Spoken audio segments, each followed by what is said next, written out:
A very good morning to you. Thank you very much for watching KBC Channel 1. You are in time for Biz Check. It is budget season. 3.9 trillion shillings, quite an ambitious budget that will be read in front of Parliament at the end of June. To finance this particular budget, of course, there are a raft of tax measures that have been introduced under the Finance Bill 2024.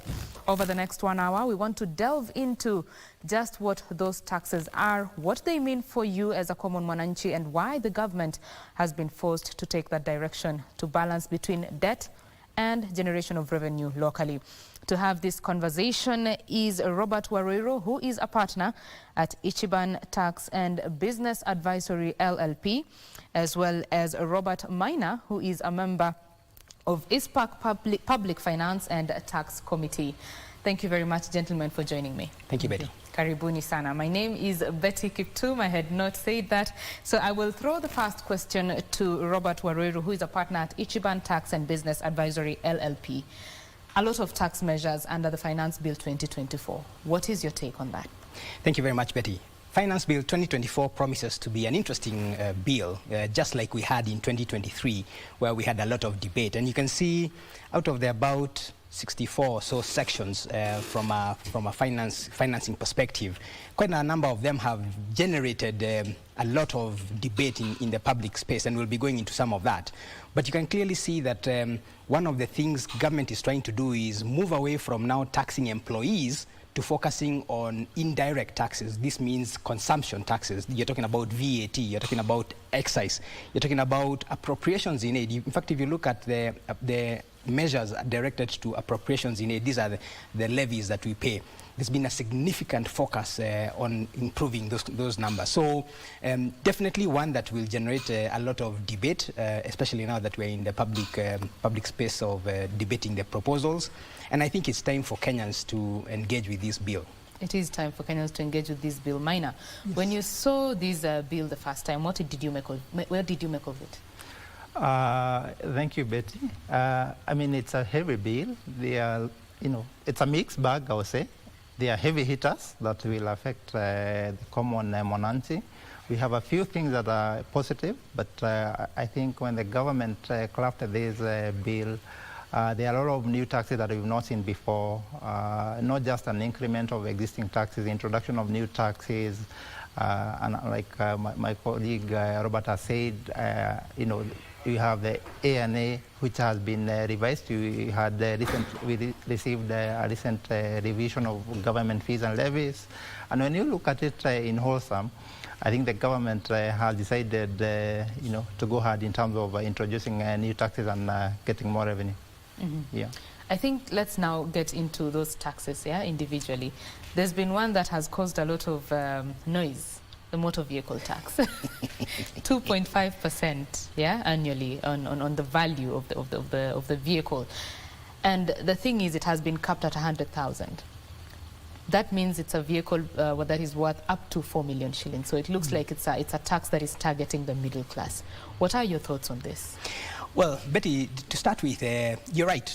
This tax, the motor vehicle tax, has generated a lot of debate for various reasons. One, it's under the Income Tax Act, and you are taxing people who own a vehicle. So the question has been posed, is this an income tax or is this a wealth tax? Mm-hmm. And if it's a wealth tax, why is it being captured under the Income Tax Act? Because that's why it's been housed under Section 12, the proposed Section 12H of the Income Tax Act. That's number one.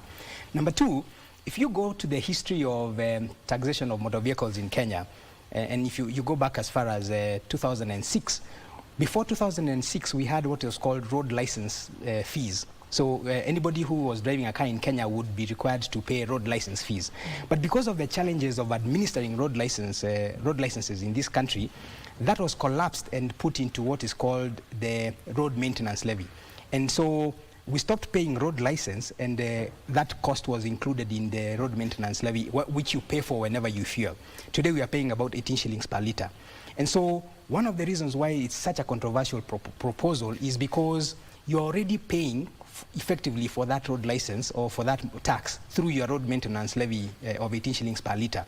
And then you bring it in and you say, we're going to tax every car. So that's number one. Number two, we're talking about based on the value of the vehicle. Now, there are so many people who insure their vehicles using third party, where you don't even need to give a value. So, how are you going to determine what the base for taxation is? You then have intermediaries who perhaps collect these. The intermediaries, we mean insurance agents and brokers. They collect these premiums, but they don't remit it to the insurance company. Yet the insurance company is required to pay that tax on behalf of the insured person. So there are a lot of issues, including our motorbikes, vehicles. I saw something very interesting that about 67% of Kenya's fleet, meaning motor vehicles in Kenya, are tuk-tuks and boda-bodas. So I don't know whether they are going to be captured on that. But there is a huge issue around that because of the seeming double taxation of that proposal. Mm-hmm. There seems to be an assumption by this tax that all vehicles generate income. Yeah. So I'd like to hear from you, Maina. What are your thoughts on this, and could there have been a better way to implement this? And is this even the right time, really? Yeah, so thanks, but it's a key challenge, and I think when I look at the medium-term revenue strategy, the government had indicated that they will introduce one form or the other of this tax. Now, how I'm looking at it is more of an environmental tax. The government is in a way trying to say that the motor vehicles that are on the roads, they're emitting emissions and all that. So, and when you look at this government, there are a lot of initiatives that are being geared towards environmental measures in terms of curbing the global warming and all that. But like you've asked whether the timing is right. I mean, we all agree the global, the universe is going through a transformation and there are challenges that are going on. But when you look at the taxes that are being paid on motor vehicle related, petroleum. He has talked of motor vehicle maintenance levy, road maintenance levy, among other levies that are part of the fuel that you consume as a driver when you are fueling your car. You also pay a lot of taxes when you're importing your motor vehicle. There are many taxes that you pay. Now, introducing an additional tax, the question is, can the government even clearly stipulate how they intend to use these facilities to mitigate the effects of the global warming that they are trying to do? Or is it just an avenue of just trying to get more revenue that will be just bumped into the other taxes, and then we will not even see the benefits from an environmental perspective? So the timing is definitely not right, because people are feeling the heat in terms of the cost of living, and the government should probably consider deferring this to a time when the economy is probably performing better. Mm-hmm. Yeah. Of course, when you talk about the issues of climate change and the emissions, that is a point of concern. But this tax does not exempt the electric vehicles or the hybrid vehicles. They are all lumped in there. Mm. If we're looking at decongesting the roads, and forcing more people into public transport, do we have a system that works, to accommodate everyone, to make sure that people are leaving their vehicles or selling their vehicles and just going on public transport? No, certainly we don't have a system, and I think really that is the challenge, because government is trying to collect this revenue or this tax prior to giving people an alternative. You see, if you have given people an alternative, and then I as Robert select to drive my vehicle, then it's fine. You can impose that tax on me because I really have an alternative that I can use. But we don't have that alternative. And by the way, Betty, a lot of people are looking at this and saying it is only for those people who own vehicles, even for public transport, because that guy who owns a matatu will need to pay this tax.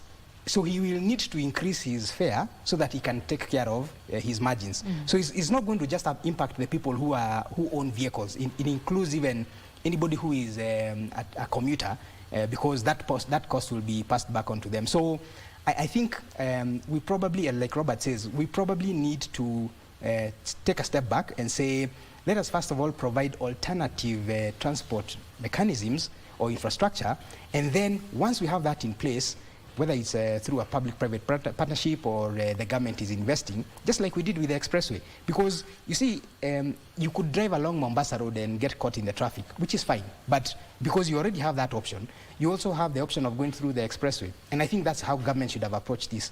Give people options, and then now tax them for the choices that they are making.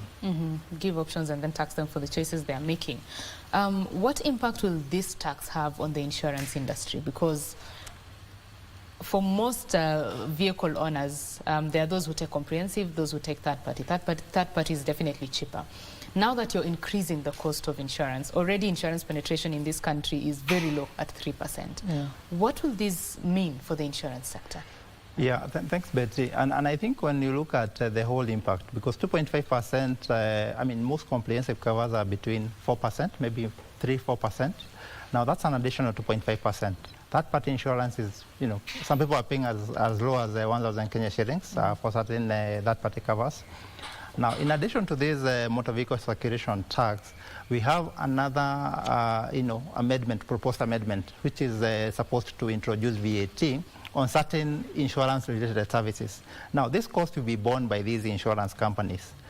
And then we have this additional cost that is now being added on to, motor vehicle owners. Definitely, this is going to be a hit to the insurance industry because now there will be additional costs that will be going to them because they will be receiving invoices or costs that are additional, added an additional cost, which is VAT. We have this, this amount which may not be paid by, let's say, if I get a third-party cover and then I don't pay, then what happens? The penalty is being imposed on the insurance company if they do not then remedy that. So there's a bit of a challenge, and when I look at the industry, it's still very low in terms of penetration when you look at short-term insurance. So I think the government should consider this and ensure that they support the industry and then, probably defer this to a later time. Yeah.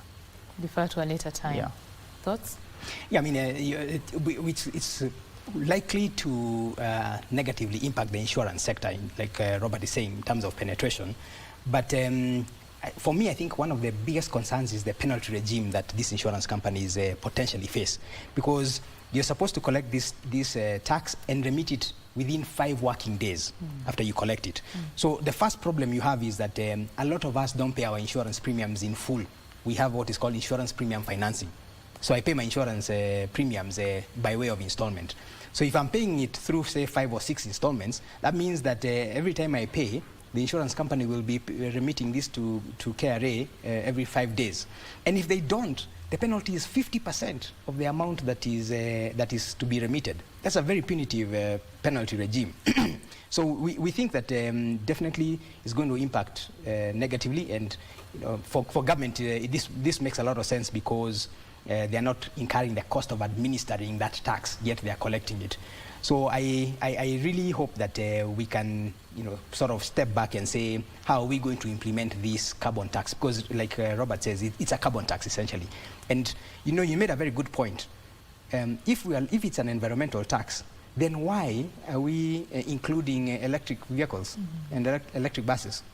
And that's part of the challenge that we've seen with the finance bill, because the policy states that we want to encourage electric vehicles so that we can reduce on carbon emissions. Then you want to tax them as well. So that policy consistency is what perhaps we are requesting for our members of parliament to consider. Right. While you're even mentioning it, there are more taxes on the e-mobility sector as well. And for a government that says that it's going green, you want to encourage sustainable development, it seems like double speak, yeah? You're saying one thing, but the policies are saying another, right? Absolutely, Betty. And when I look at it, and when you speak to a lot of politicians, they'll say, these taxes are being paid in other developed countries, but you cannot compare our level of development with those countries. Most of them, and actually they all have a developed, a working public transport system. So we cannot say it's a case of we are imposing this to promote or to encourage the development of a proper public transport system. I think the government should first of all invest in that before getting us into this scenario where being then required to pay a levy should you opt to go for a personal vehicle. But like Robert has said, even those public motor vehicles, they're also required to pay this levy. So there's a lot of that needs to be done. Now, coming to the EV, a bit of incentives have been provided to the sector, but when you look at this bill, some of them are being now clawed back. The government seems not to have a coherent policy, because if the intention was to promote EVs, the electronic motor vehicles and bikes and all that, the policy should be there for at least a given period of time. Whether it's 5 or 10 years, there should be a definite policy direction. Otherwise, the issue of giving incentives Then two down, because I'm aware of investors who have set up shop in Kenya. Now, 1 or 2 years down the line, you then introduce other taxes. So all the models that they had developed in terms of their investment, they are watered down. Your investment, when you expect it to get a return, you really have to rework things out again. So the government should have a coherent policy that is valid for a fixed period of time, so that investors are able to do proper planning. Mm-hmm. Yeah, thank you. I'd like us to move to another tax that has been introduced, targeting the digital services. There is a repeal of the digital services tax, which has been replaced with significant economic presence tax. DST, the digital services tax, was at 1.5% currently.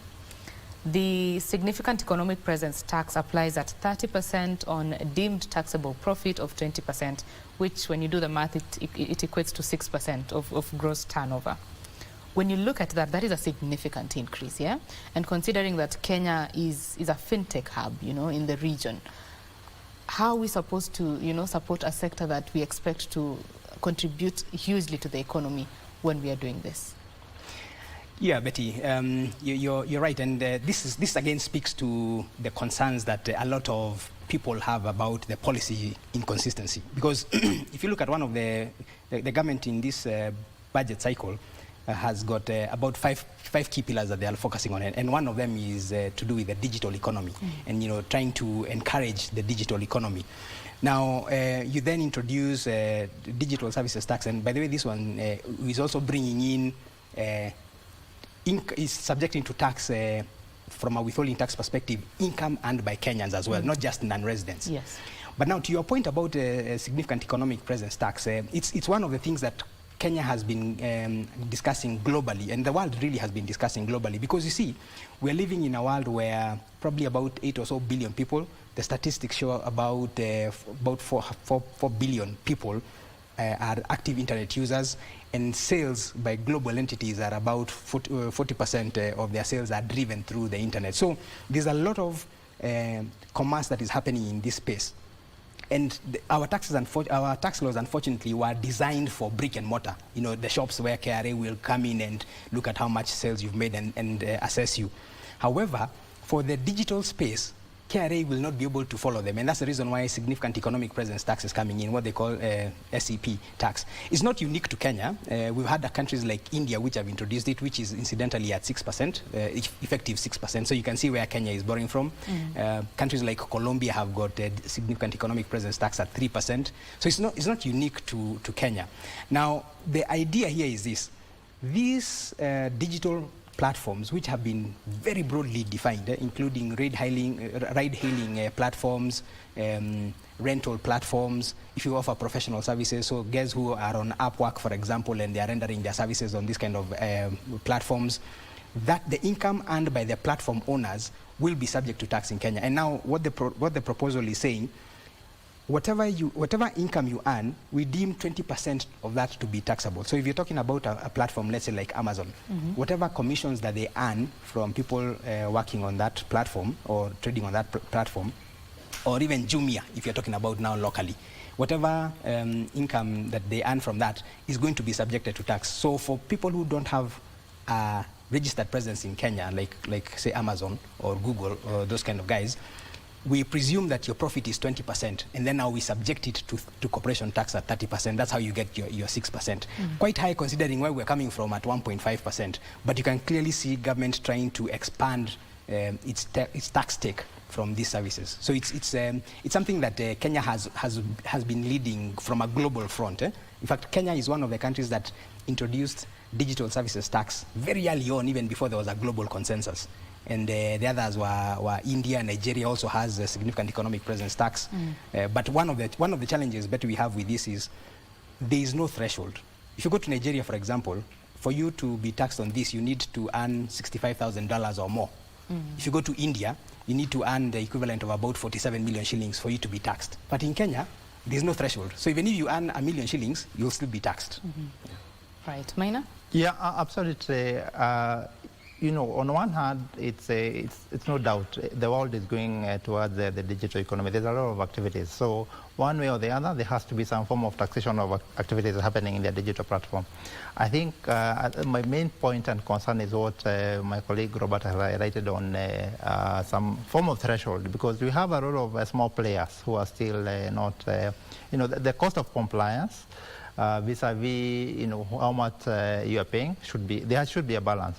Either whether it's a threshold on in terms of the users, because there are people who are probably not having very many users in Kenya, or from a revenue, at least to make sure that the small players are given room to grow to a level where the cost of complying will not outdo the taxes. So a threshold would do, and then the fact that there will be that tax is okay from looking at what's happening globally, but there should be a form of threshold, and then just to ensure that small players get to a level where they're able to pay and comply. Mm-hmm. Yeah. Of course, this is part of efforts to increase the tax base, Yeah. so that one side of the population is not overburdened with contributing to taxation.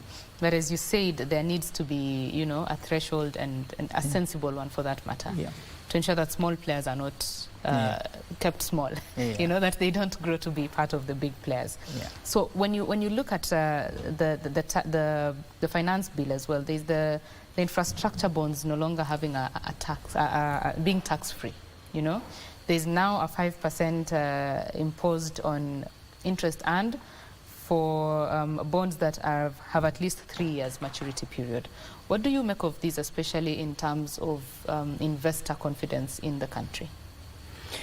Yeah, so perhaps it's just good to put a bit of context around infrastructure bonds. Go ahead. So these are bonds that are issued by governments or public entities, because they're public entities, for purposes of investing in infrastructure, hence the name infrastructure bond. Mm-hmm. And so you want to build roads, you want to build dams, you want to do your electricity distribution, you can issue a bond and pay interest on that bond, because essentially you are borrowing from the public. Now, in order to encourage the uptake of these bonds, one of the tax incentives that came in was when we pay you an interest from this bond, which is an infrastructure bond, then that interest will be tax exempt. In other words, you don't pay any tax on the interest that you earn. And you can compare that with the interest that you earn maybe from a bank, for example, or your M-Shwari or M-Pesa deposits. So that interest is subject to tax at 15%. Now, one might ask, why are we seeing a rollback in these interest rates, in the taxation of this interest? And I think one of the reasons, Betty, is because following the IMF reviews that have been happening in the country, one of the things that IMF has recommended is, guys, you need to rationalize your exemptions. You need to reduce your exemptions. So government has proposed for infrastructure bonds, will now be taxing you at 5%. It's no longer tax-free. It's at 5%. Is it a good thing? I think for individuals, you're still paying a much lower interest rate than tax rate than you would ordinarily at 15%. You're only paying 5%. But certainly, it may have the impact of discouraging smaller investors. Because remember, most of the guys who invest in these infrastructure bonds are actually pension funds. And pension funds are still tax exempt in their own right. So they will not be affected by this. So what you'd call the retail investors are the ones who would probably be feeling the heat and paying the 5% tax. So I think it's really part of government's push to rationalize the exemptions. And you've had government saying the amount of tax that we are foregoing is too much, so we need to start scaling back so that we can try and balance our books. You started by saying it's a very delicate balancing act. How do we balance our books? And I think that's really one of the proposals. Right, it's a balancing act. Maina, your thoughts on this? Yeah, definitely. I think in terms of, because ultimately we agree the government is looking for more revenue. There has to be, there are those measures that definitely have to be put in place. And the rate that has been proposed is 5%, affecting locals. For non-residents, we still don't have a rate. So we are saying for FDI, foreign direct investment, they are still happy. They will still not be taxed on the investments on these boards. So it's mainly for the local players. So it's a case of if the government goes ahead with this one, then they should then probably consider, letting go the ones that are hurting almost every other Kenyan, because 5% is still considerably lower compared to the normal treasury boards at 15%. So you still get a benefit. So if it was a case of balancing which tax to forego and which one to go with, I would say this 5% is okay to go with when if they can consider probably postponing the, let's say, taxes such as the motor vehicle circulation tax. On a balance, yeah. Okay. Yeah. Thank you for those thoughts. Remember that we are talking about the Finance Bill 2024, and we are discussing the taxes therein. Some have hit some sectors really hard. We've talked about the motor vehicle tax. We've talked about taxes on the digital services, or rather the digital economy, and how that is going to impact. I would like us to move to a tax on the tourism sector. It is a sector that is very important in Kenya's economy. Yeah, it's quite a big sector, or rather a contributor to GDP. And according to the finance bill, so for the tourism sector, taxable goods for direct and exclusive use of construction of tourism facilities, they were exempt before. Now it's been subjected to a 16% tax, VAT. Also, specially designed locally assembled motor vehicles for transportation of tourists were exempt before, now 16% meted on that. What do you make of this, and how will this impact tourism in Kenya? Right, so Betty, those two provisions were exempting VAT for this sector. And so what it basically said was, if you're an investor and you come and invest in a tourism facility, and say, for example, you need to buy stones or building materials, all those building materials that you buy will be exempt from VAT, so you'll not be paying 16% VAT. If you furnish the hotel with the beds, the furniture, and those kind of things, you will not pay 16% VAT on those items, because you are exempted and you're an investor in that.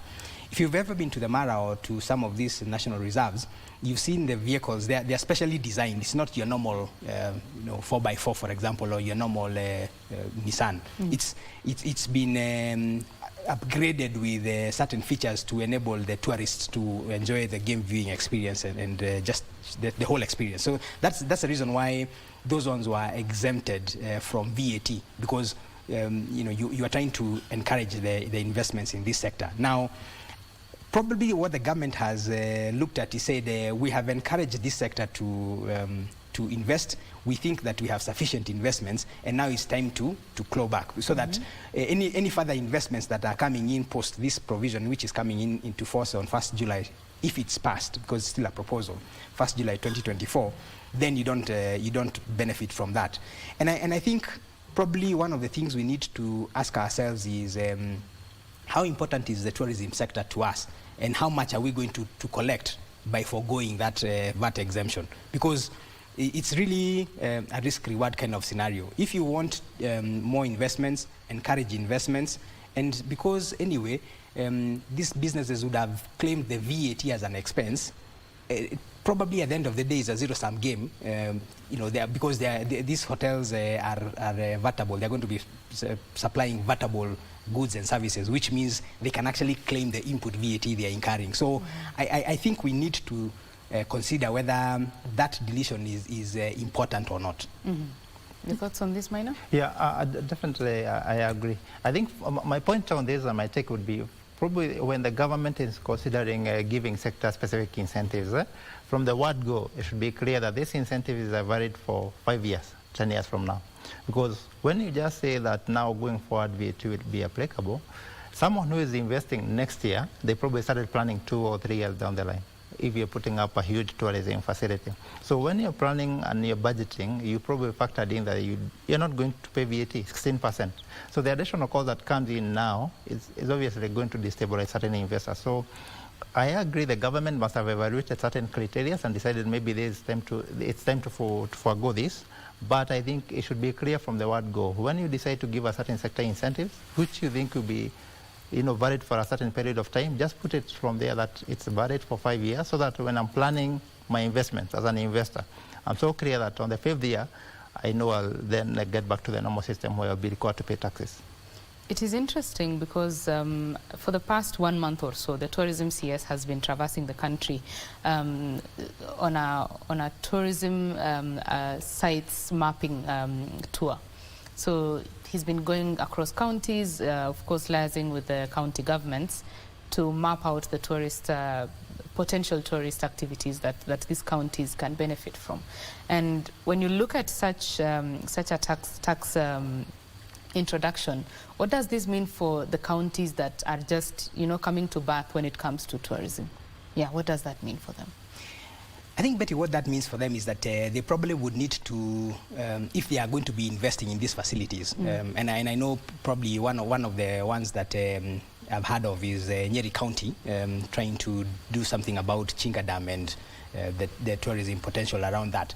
And to the extent that they are going to be doing facilities or providing these specialized vehicles, then they would need to factor in the 16% VAT, because once that exemption is removed, they have to pay it. And what that means that at a practical level is probably they may have to invest over a longer period of time, which then means that perhaps their revenues are going to delay in coming on board. And generally, the impact of some of these proposals is to slow down, perhaps not discourage, but certainly slow down the rate of investment in this sector. And to your point, if the CS is traversing the country and trying to encourage these investments, and the fiscal policy is negating that, then this is what taxpayers are saying. Guys, we are not clear what government is looking at, and what does government really want here. Yeah. It seems they're speaking from different sides. Yeah. Yourself, Maya? Yeah, absolutely. That's it. The additional cost that comes in, and the fact that you're just doing it, without any time frame being given for any investor who might be in the pipeline, then definitely there will be slowdown in terms of the investments. And we agree, a lot of investment has been done in terms of promoting the sector. Probably then the government needs to consider the time frame and giving some time frame before the transition into the normal taxation regime where VAT will be applicable. Right. Yeah. Let's talk about something that hits Kenyans very hard: bread. Yeah, most households in this country consume bread in the morning for breakfast. And the taxation, 16%, has been introduced on bread, gluten bread and unleavened bread. I suppose that is the bread we buy in the supermarkets? Unleavened bread, by the way, Betty, is chapos. Oh, there we go. So that is what Jesus broke, yeah? So for that particular introduction, what rationale was there, do you suppose? I really don't understand why government proposed to remove VAT on that. And one of the rationale we've had is, look, by zero rating this product, we have not seen the manufacturers or the bakers, for that matter, passing down this benefit to the consumer. We reduce VAT and we can't see the corresponding decrease in terms of the price. So that's the rationale. And the second rationale we've had is, as a result of supplying VAT zero rated products, bread in this case, you can claim input VAT on your electricity, on your distribution costs, and so on. So government is saying we are paying so much VAT refunds, yet we cannot see the impact on people, and that's why the proposal came in. And if you actually look at that finance bill, it's got two proposals. It was removing, there's a line that had exempted it, and then there was a line that paragraph 13A, which zero rates it, which means the manufacturers can claim the input VAT. But you've seen public participation has started, and there's a lot of pushback around that, and I think even the president has indicated that, guys, we need to rethink about this taxation of bread, and I personally think it's such a sensitive issue that that VAT zero rating will be retained. So I hope that our MPs will consider that, because, like you said, it's essentially a staple in many households, and especially in the urban areas. So it's likely to impact demand if it comes in, because bread will probably go up 16% of about maybe 70 shillings is almost 10 shillings. So that's an increase that probably will cause somebody to stop and decide, do I actually want to buy this bread or not? Especially given what Robert had said about tough economic times. You're having to deal with what is important, or what can I forego based on the little money that I have.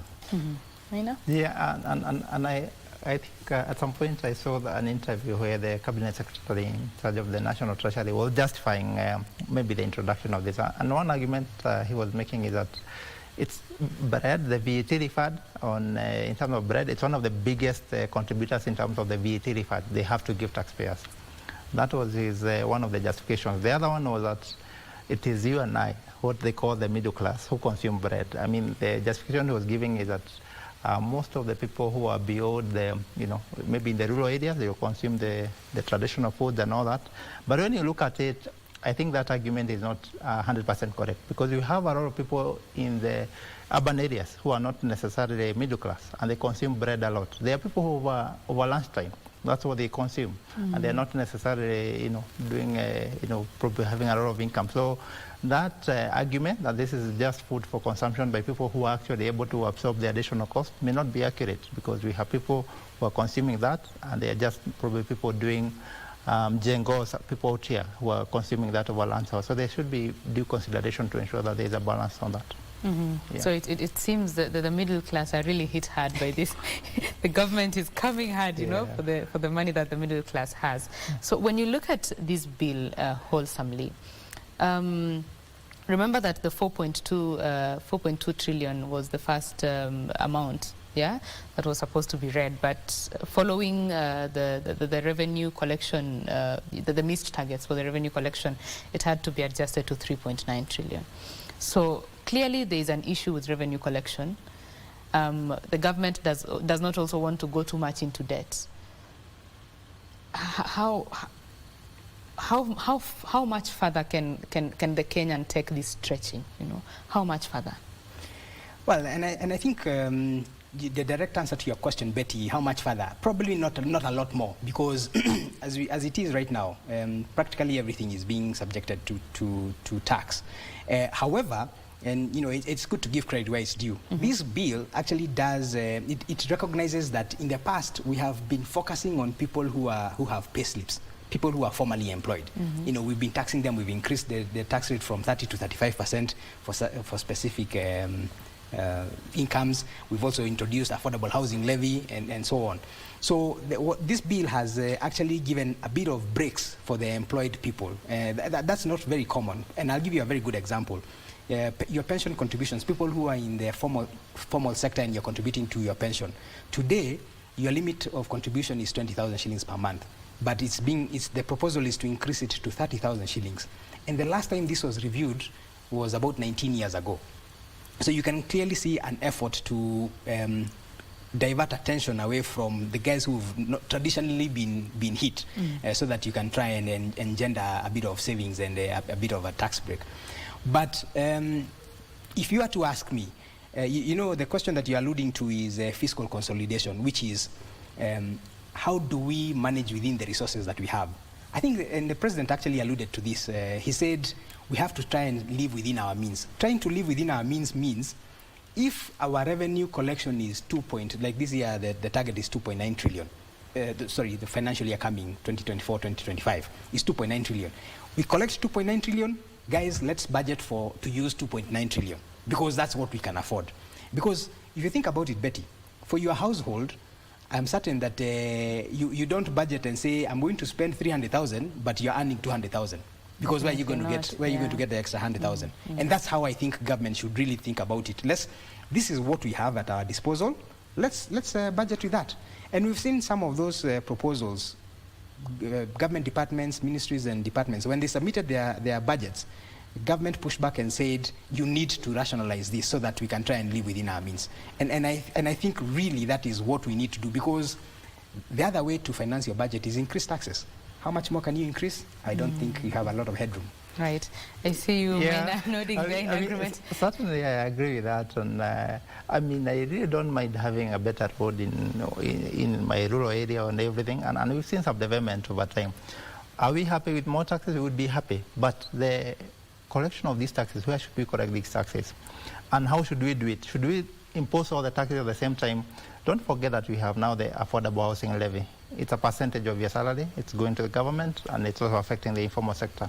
We have the social health insurance fund. The correction will start from July. That's another hit on income that people are making. We have, these are the levies that are being introduced along the way. We really don't mind if we're able to get more taxes and have more development, but should we impose all these taxes at the same time? And I agree, it's a noble initiative to try to increase our taxes to be able to live within our means. But even at a personal level, we all agree you cannot achieve everything within one single financial year. So how these things are, they either defer some of these taxes, and we agree you can't achieve everything at once. There has to be a level of balancing in terms of ensuring that you don't impose too much to the level that even the consumption, because if you deduct my salary, you reduce my salary. On the other hand, I'll also reduce my consumption. So the VAT that I was paying on certain goods goes down.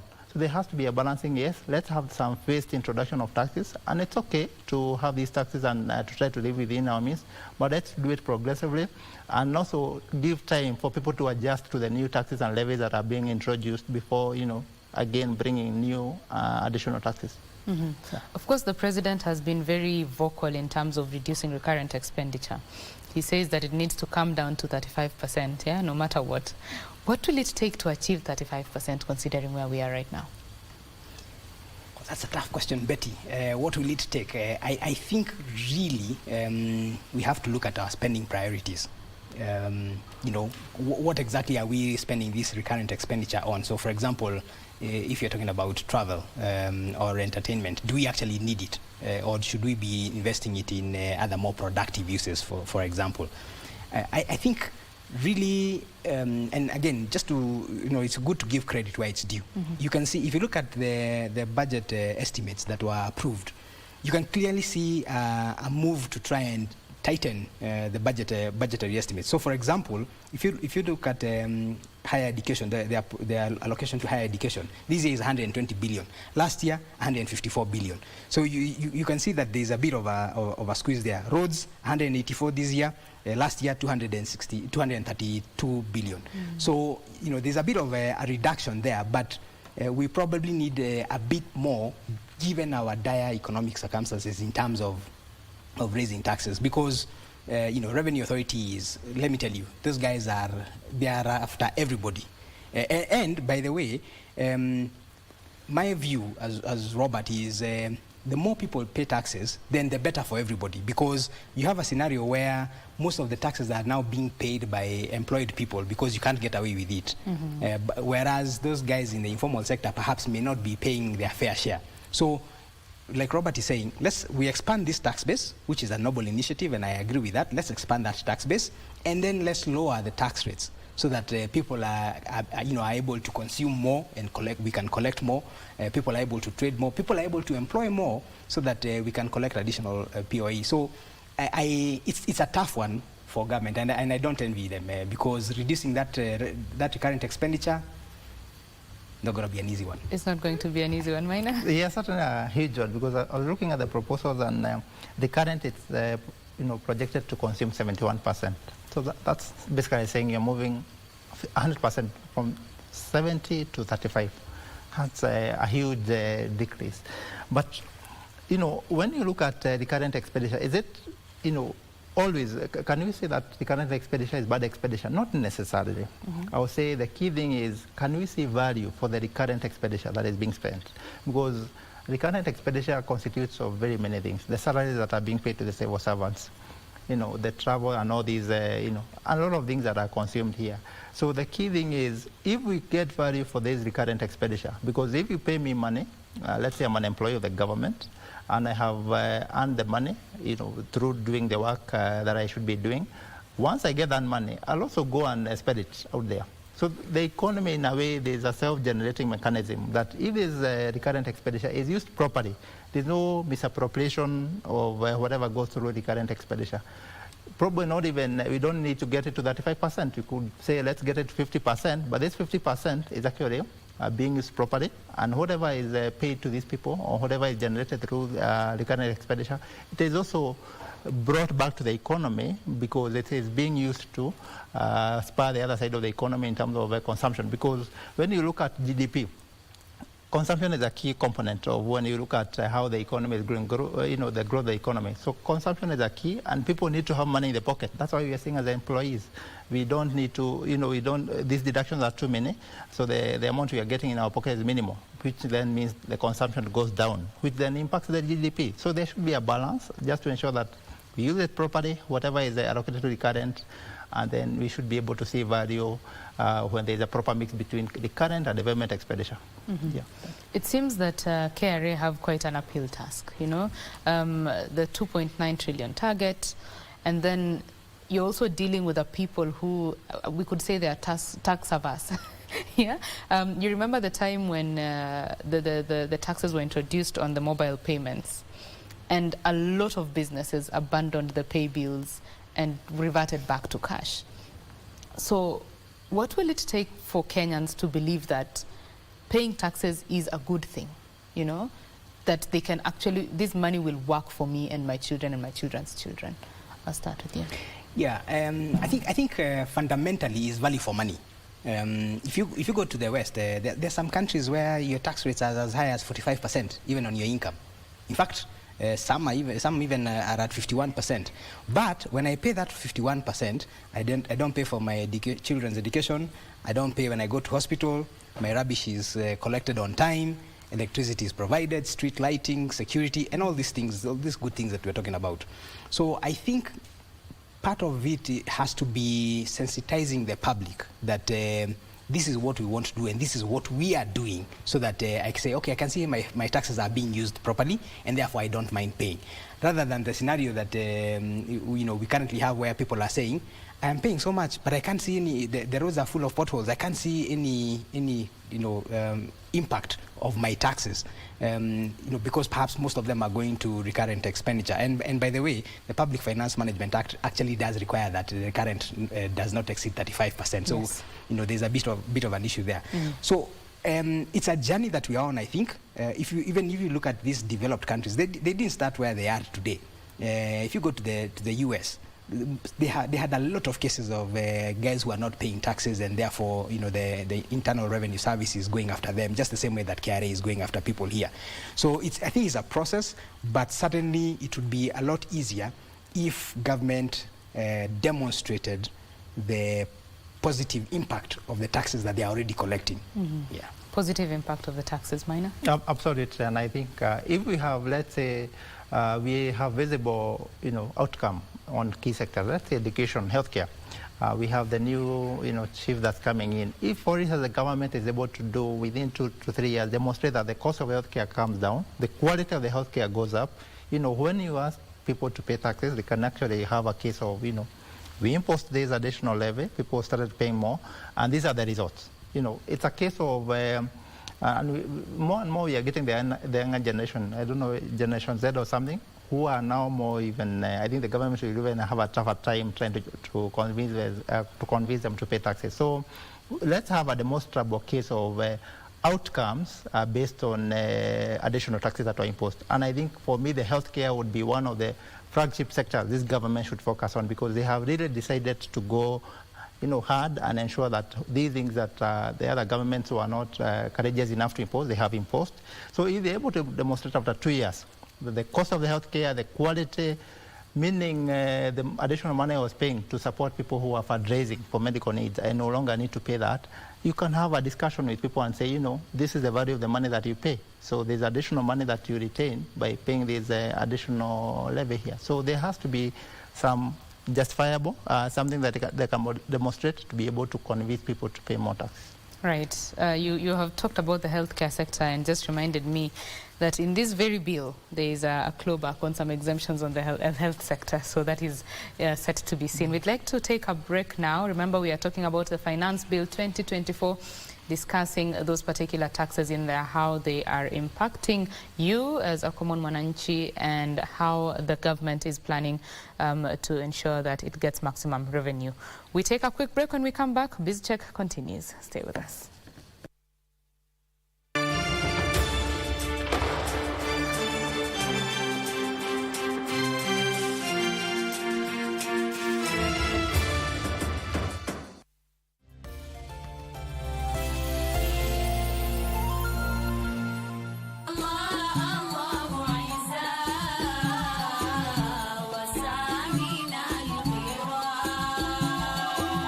makatazo ya Allah subhanahu wa ta'ala ambayo Mtume Muhammad sallallahu alayhi wasallam anatusisitizia tuepukane nayo ili tuweze kuongeza imani zetu na kuipata janna ya Allah subhanahu wa ta'ala. Uweze kufanya haraka kuweza kumwabudu Allah subhanahu wa ta'ala na kutaka janna ambayo umeandaliwa wacha Mungu.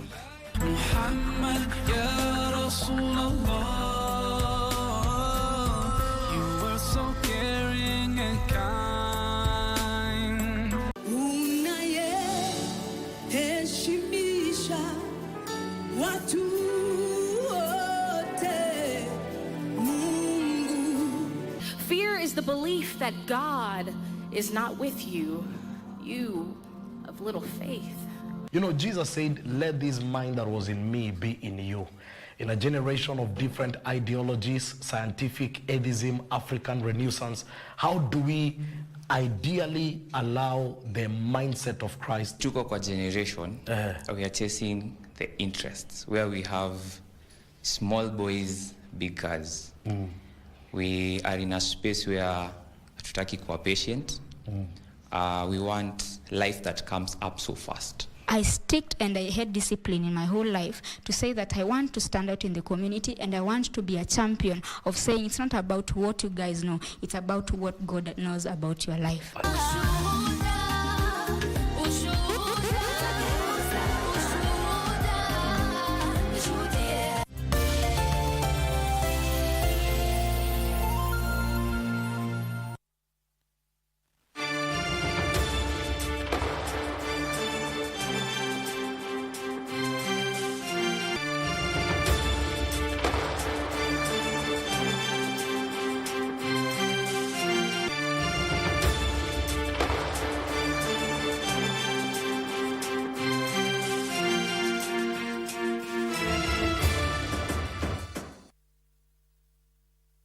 Thank you very much for keeping it Channel 1. This is Biz Check. My name is Betty Kiptum. We have been discussing the Finance Bill 2024. Of course, it is budget season, 3.9 trillion shillings budget that will be read at the end of June by the CS in charge of National Treasury. And we are talking about those taxes with Robert Waruiru, who is a partner at Ichiban Tax and Business Advisory LLP, as well as Robert Maina, who is on the far left, who is a member of ISPAC Public Finance and Tax Committee. Gentlemen, thank you for staying with us. Thank you. Before we went on that break, Maina, you were telling us how healthcare should be a focus for this government, but there were some taxes that were introduced, or rather the exemptions that were introduced last year, and it seems that in this budget they will be clawed back. So again, we are back to we are back to the double speak of, you know, government saying this and doing this. Please. Yeah, certainly. Again, I think when I look at the whole bill, there's a lot of clawbacks in terms of incentives that were given from an indirect tax perspective. These are VAT. And the statistics, obviously I want to imagine government should have certain statistics that they rely on by the time they are deciding to do away with certain benefits.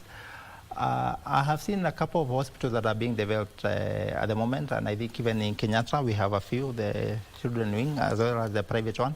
So I think there are still ongoing projects that I'm seeing here, although the provision provides that some of them will still continuing enjoying these. Again, for me it's more of predictability. If we think that we've invested enough in healthcare, can the government justify that? Can they then provide maybe statistics? Because what we have in this country is a case of incentives are given or tax policies are introduced, but we really don't have visibility of what are the outcomes that were achieved out of this.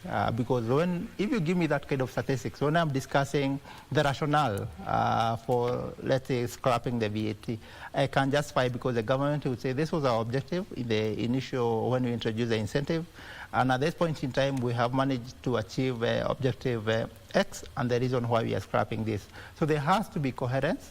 And healthcare, I think for me, because when I look at the previous regime, infrastructure was the main driver for economic growth. And the reason why We have a lot of Kenyans who are saying they may not have felt the growth because a lot of money was spent on infra, which does not necessarily trickle down to every common Mwananchi. Now, healthcare affects every common Mwananchi. One point or the other, people visit health facilities, whether for preventative or curative reasons. So the government should then be able to say, this is our focus area, and these are our objectives. So they should consider probably extending this a little bit further and giving people these are the targets they have, so that by the time they are scrapping, we will have a situation where we are able to evaluate whether they have actually achieved the objective. Because public health care, it's far from getting to a level where people are comfortable using public health care across the country. And that's why we have a lot of investment in private Medicare, which is quite expensive. So lowering the cost of that is an important element, and that is one of the things that was meant to be achieved by the removal of VAT on construction of such facilities. Mariro? Yeah, I mean, I agree with Robert here. And really, because government has, it has essentially, what do you say, but it's beat the bullet in terms of social health care, social health insurance fund, SHIF, what is commonly known as SHIF, and that is coming in. So we hope that they can take this opportunity, the government can take this opportunity to implement SHIF in such a way that everybody who is contributing to it feels that we don't actually need to go to a private hospital. I can go to Kenyatta and be attended to, because everybody is paying this. And I completely agree with what Robert says in terms of it being a flagship, because if you think about it, we haven't reformed NHIF for the longest as a country, but this government has actually come up forward and said we are going to reform healthcare in this country. And so I think it's probably one of the quick wins, I would say, to the question that you asked about how can we encourage people to pay some of these taxes. And you can see, by the way, Betty, even when you contribute to SHIF, that contribution is allowed as a deduction against your salary.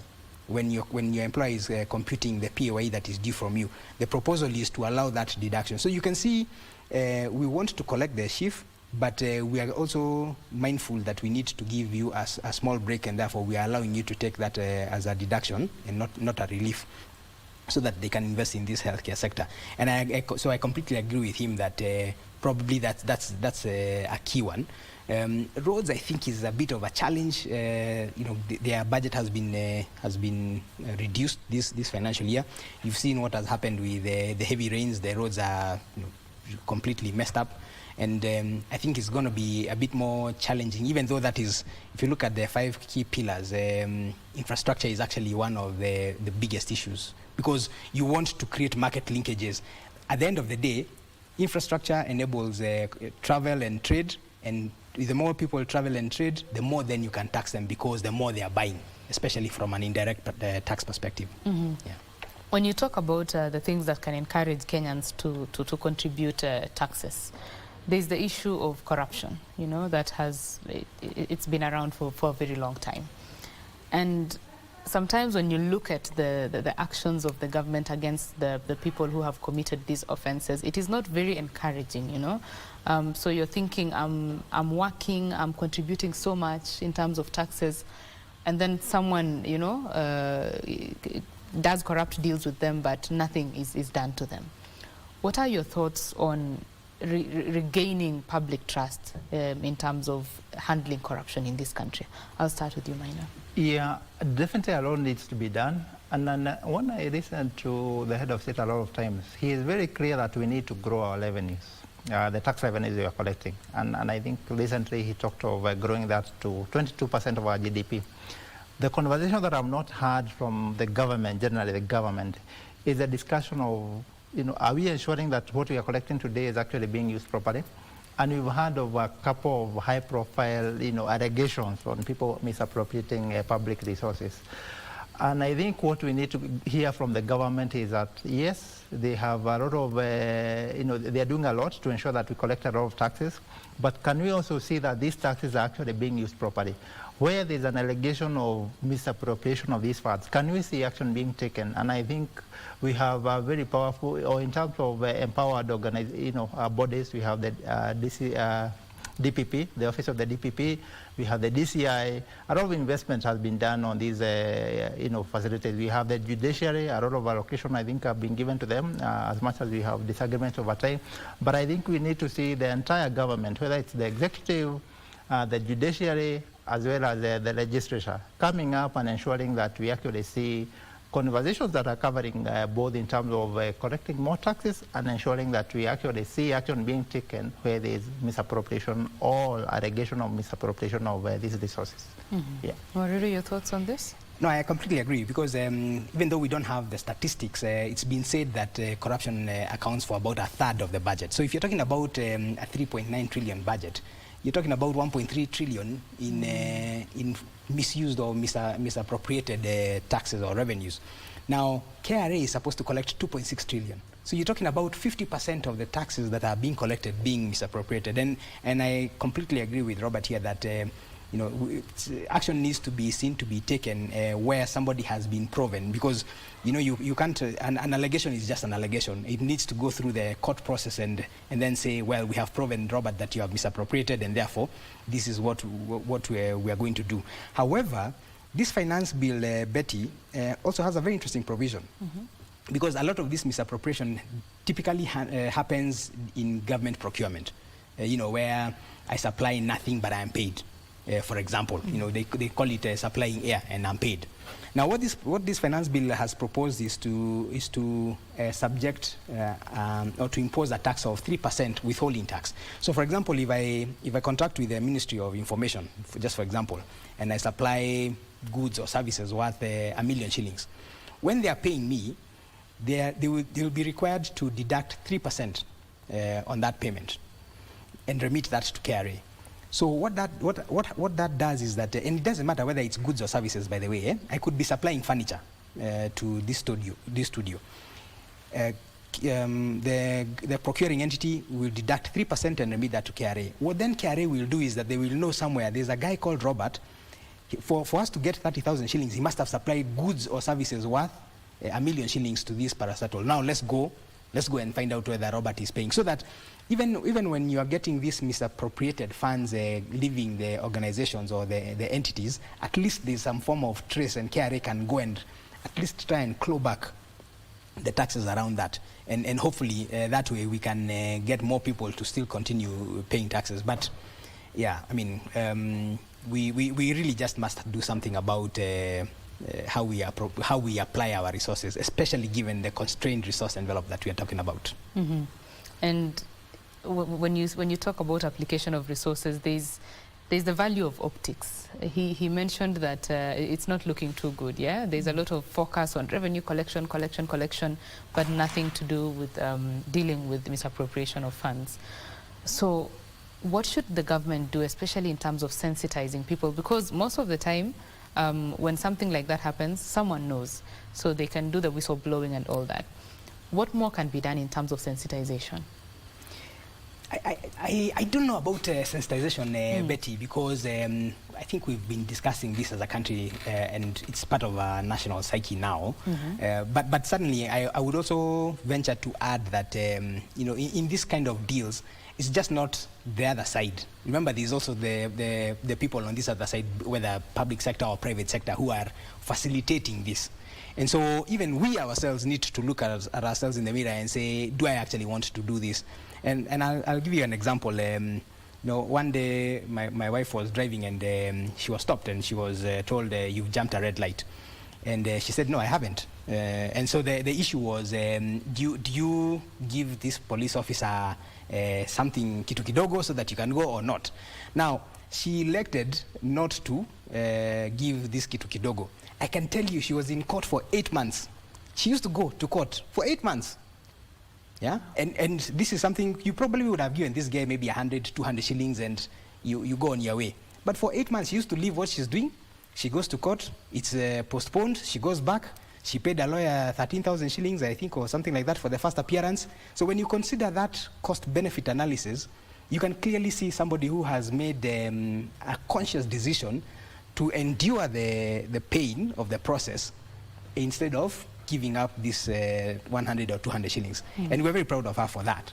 But how many people including myself perhaps, how many people are willing to do that? And I think that really that is where the discussion must start, so that if I'm not willing to facilitate it, then probably these other guys will abandon the claim for this, kitu kidogos and this kind of things, these deals. And hopefully, as a country, then we can move towards proper allocation of these resources. And to your point about optics, people are able to then see, yes, we have paid 2.4 trillion in taxes, and we can clearly see that we have reduced our national debt, for example. We have built this piece of infrastructure. We have taken our children to school, and so on and so forth. Maina? Yeah, absolutely. And I think I want to say that in this country what we have been seeing is a lot of cases when there's public outcry, there's always a start of an investigation, sort of a DCI, EACC. We normally see the start. What we don't see, or if there's any conclusion at all, the government doesn't communicate. There are very few cases where I've seen, this is the case we started, because if I was to look at the cases that I have seen, the EACC and the DCI reporting that they've started or commenced investigating and getting details into. And then I try to compare with what I've seen being concluded, and this is the outcome of the conclusion. There's a missing link there. That yes, when it's very hot, as a government, they try and ensure that they demonstrate that they are trying to take action. But can we then see there that, following the rigorous process, going through the court process and everything, this was the outcome. We recovered X amount of money, X amount of assets. We really don't have that. As to whether it's communication, which is there's a missing link in terms of the EACC and the DCI communicating, that's something the government will need to ensure that if there is indeed recovery of such, or following the investigation, they realize that there are no resources that were lost, there should be a proper report given just to ensure that people are actually seeing the outcome of whatever is started. Because, you start, you create that visibility, but do you even see what comes out of that? Yeah. Thank you for your thoughts. This is Biz Check. We are discussing matters 2024-2025 budget, and we are talking about the Finance Bill 2024, the taxes, what they are doing for you, and also the ills such as corruption that are clawing back the potential benefits of revenue collection in this country. We want to take a quick commercial break. When we come back, we continue the conversation. Do stay with us.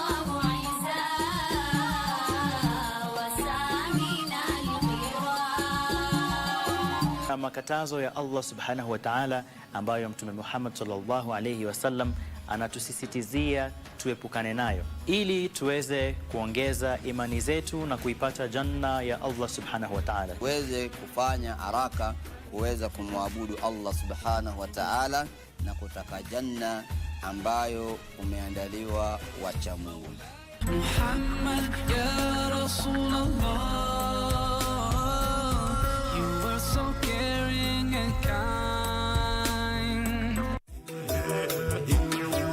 Stesheni uipendayo ya Nosim FM inakualika kwenye sherehe ya Masai Cultural Night. Njoo tusherehekee utamaduni wetu na vipaji vya vijana wetu. Wasanii mashuhuri kutoka jamii ya Wamasai kama vile Nelson Ngotiek, Mosopal, Oinoti Lema na wengine wengi watawatumbuiza, na watangazaji uwapendao wa Nosim FM kama Vivian Teteya, Seno Nkaiwatei, Patrick Kiminta na Shipai Ndilai na wengine wengi watahudhuria. Kutakuwa na vyakula vya kiasili na bidhaa mbalimbali za kitamaduni. Shamra hizi zitafanyika kwenye mkahawa wa Carnival jijini Nairobi tarehe 18 mwezi huu wa Mei kuanzia saa 12 jioni hadi che. Nosim FM Masai Cultural Night. Nyote mwalikwa.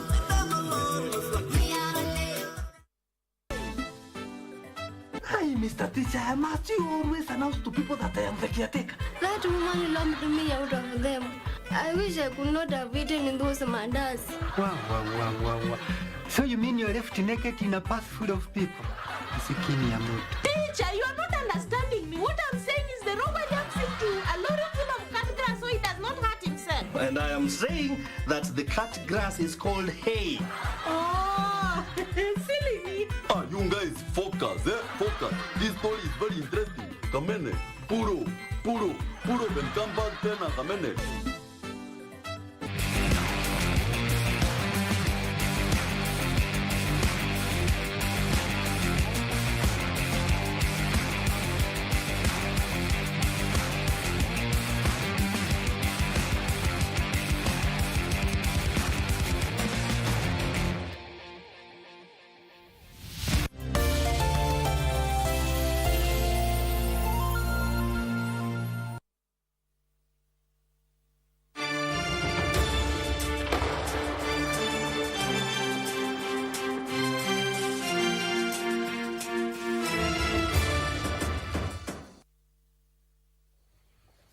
Welcome back and thank you for keeping it Channel 1. We continue with our conversation on matters budget and we want to talk about taxation matters. Of course, in studio I'm with Robert Waruiru, who is a partner at Ichiban Tax and Business Advisory LLP, as well as Robert Maina, who is a member of ISPAC Public Finance and Tax Committee. Thank you, gentlemen, for staying with us. Let's talk about the tax amnesty that KRA has and why Kenyans should take advantage of such an amnesty right now. Yeah, thanks a lot for that, Betty. So just to put it into context, you know, everybody is required to pay taxes in this country on any income that you earn. So if you haven't paid taxes on your income in the past, there is a current proposal, and this actually came in last year, the Section 37E of the Tax Procedures Act, that requires that provides an avenue for taxpayers who hadn't complied with their tax obligations in the past up to the year 2022. It gives them an opportunity to disclose that income to Revenue Authority, pay it, and then apply for a waiver of the penalties and interest. And remember, the penalties and interest can be quite heavy depending on how long that tax has been outstanding. The penalty is generally 5%, interest is 1% per month. So we have that opportunity as Kenyan taxpayers, let me say, to take advantage of the amnesty. And you can see the statistics that were released by Revenue Authority the other day. They have collected so far about 22.6 billion shillings. They have waived about 250 billion shillings. It tells you that there's quite a number of people who had not paid their taxes or disclosed their taxes. Now, as a tax practitioner and as an accountant as well, I would be saying, can we have an extension of this tax amnesty? Because clearly, there are a lot of people who want to take advantage of it.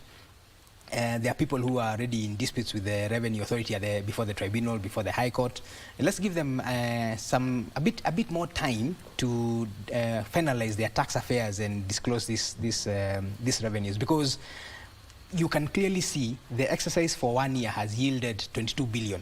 And of course, when you disclose, then going forward, you also now start being tax compliant. So we will be probably asking our members of parliament, members of the National Assembly, to consider extending this, even if it's for 6 months to 31st December 2024, so that people are able to then take advantage of that scheme. I think it's a great scheme. In the past, I think the last major one we had was during the late Miraria's time, which was a phenomenal success. And there's absolutely no reason why this one should not be. Minor? Yeah, I totally agree with the FCPA that this is actually one of those amnesties. We've had cases of waivers in the past or certain programs provided, but this is the one that provides for a case where historical penalties and waivers are generally waived, where you pay the principal taxes.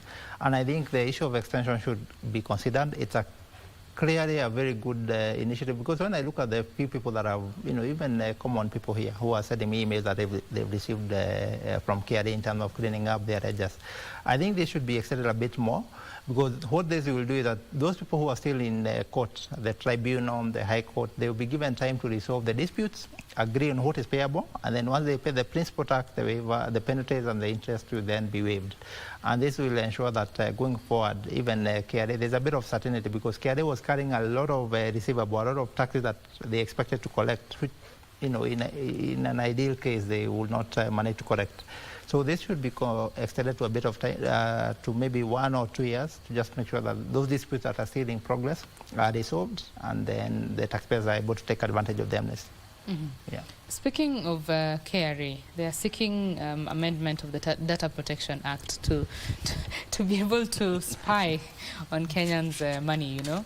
So what are your thoughts on this move for KRA to be able to access people's accounts and information without necessarily a court order? What would this mean for the taxpayer? I'll start with you, Ariru. Thank you. I think it's important to also state, even with the current law, KRA can actually access your data in terms of they can write to your bank and request your bank to give them the details of how you've been operating your account, your bank statement, and so on. They can write to the people who owe you money to tell them how much do you owe Betty, and because she owes us some tax, so we want to find out that. So it's not an entirely new provision because it's already there. However, if you look at the Data Protection Act, it's very stringent in terms of disclosure of data. And so, for example, your employer will hold a lot of data about Betty, including perhaps your bank account, your pension contributions, and so on. So your employer cannot release that data unless it's for national security reasons or unless you approve. You've got to authorize that release. And so what this proposal by Revenue Authority is saying, we think that revenue administration is a very important facet of administration in this country, and we need to give them the leeway to access that data. Now, in my view, the guys who are really being targeted here are the informal sector guys, because formal, first of all, you're already on payroll and you're paying taxes. Informal, you made a point earlier on when I go to buy something from downtown and I say, give me a pay bill, and they say, no, go and withdraw and come with the cash. Yeah. So probably Revenue Authority is saying, if you do not disclose to me your income, then I will get that information from, for example, the mobile service providers, money operators, from banks, from SACCOs, because sometimes we save in our SACCOs, and somebody can ask, but where are you getting all this money from? So it's really driven by Revenue Authority wanting to have clear sight of your tax affairs, in your revenue especially, so that they can then say, are you disclosing fully or not? It's something that we have seen in other countries. Case in point, in the US, the UK as well. Very stringent data protection laws. However, revenue authorities are permitted to access this, and you've got to make a case for you to be able to access that. Like in the US, you don't access it through a court order. You go and say, we're looking at Robert, we believe he has not disclosed everything, we have reason, they call it reasonable cause. We've got reasonable cause to believe that he's avoiding or evading taxes, and so the court will approve that. But now, the problem with our proposal is that you don't need to go to court. KRA just needs to write to your mobile money operator, and they will get your information, and then they can have a conversation with you. So we just hope that it will be utilized, that power, because it's a really expansive power. We hope that power will be utilized for purposes of driving revenue collection or tax compliance, and not for anything else. Minor? Yeah, I absolutely agree that what we should have are controls. If they have to be given access, because what they are actually looking for is that party, getting information through that parties. We saw, I think last year or thereabout, they were trying to get data from ride-hailing apps of the revenue earnings by the drivers and all that. They've tried to go for, BNB and all that. So I think that's why they faced a bit of a headache in terms of accessing that kind of information, and the reason why they are probably going this route. But like FCPA is saying, there should be controls, or there should be some ways that certain conditions that the revenue authority must meet to be able to access this data. Not just a case of waking up because, out of malice, someone can just decide to, collect all your data from that party just to come for you. So it should be a bit of control, and just to ensure that it's not used or misused to, at the detriment of taxpayers. Yeah. From matters taxation now in terms of KRA, I would like us to get back to a topic that we had talked about, greening Kenya, when the government is trying to do sustainable development. According to the Finance Act, there is a repeal of, or rather there is an introduction of 16% VAT on solar energy projects. So you're only exempt until the completion of the project. Yeah, then from there you start paying the 16%. So that and the e-mobility taxes that have also been introduced, I would like to get your view in terms of where we are moving.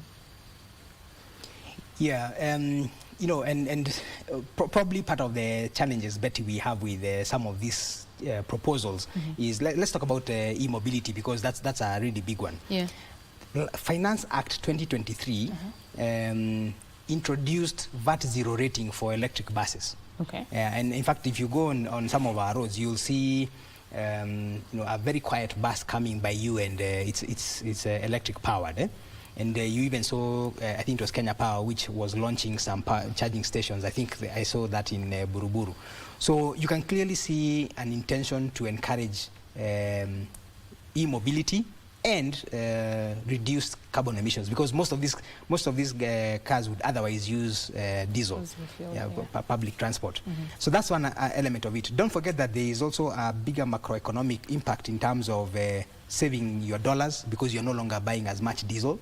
You're probably consuming electricity better during the day, because remember, Kenya's peak demand is usually in the evening, between about 7 p.m. when everybody has gone home and 10 p.m. when they go to sleep. That's where the peak demand is. But during the day, there's not a lot of demand other than perhaps for industry. So there's a case that could be made for smoothing out that electricity demand and supply. So very, very good initiatives. However, Finance Bill 2024 now proposes to remove that exemption. And so this is the question that we're asking, what really is our policy? Because some of these guys invested in these buses last year, or even in the assembly plants last year. Now you're removing that benefit. So what does it mean for them? Will they afford to, or how will they price their products? And what does that mean for the guys who are buying these electric vehicles? The same thing for the solar. The one that I'm very sure that I have seen in the finance bill is the solar batteries, solar and lithium ion batteries, which are now being subjected to VAT as well. A lot of people who are building are now going solar for various reasons. And now when you increase the cost of these components, are you encouraging the uptake of solar, or are you encouraging people to continue burning fossil fuels and then polluting the country? Which again, you know, without being seen to be too critical of government, on the one hand we are planting trees and we are being encouraged to plant trees so that we can green our economy. But on the other hand, the fiscal proposals don't seem to be supporting that initiative. And so we're asking government, please clarify what the policy is, because at the end of the day, they're the owners of the policy. We can give our views, they'll probably consider them, and then give policy direction, and then we'll all follow.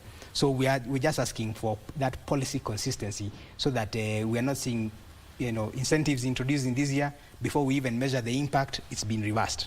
Yeah, and when I think about some of these decisions, when I look that I'm seeing in the bill, some of them, I think there has been controversy on some of these matters, and I think the government is probably not following a coherent policy. They are probably looking at a case, how much revenue have we forfeited? Because there are certain imports that are coming, let's say, through the port of Mombasa, and they can actually see how much revenue should have been paid and how much was forfeited through the exemption. So I can almost see the government is just looking at a case of how much have we forfeited, rather than saying what's our policy on this matter. Why did we in the first place exempt this? Was it to encourage people to move towards solar and environmentally friendly sort of maybe lighting, you know, transport and all that?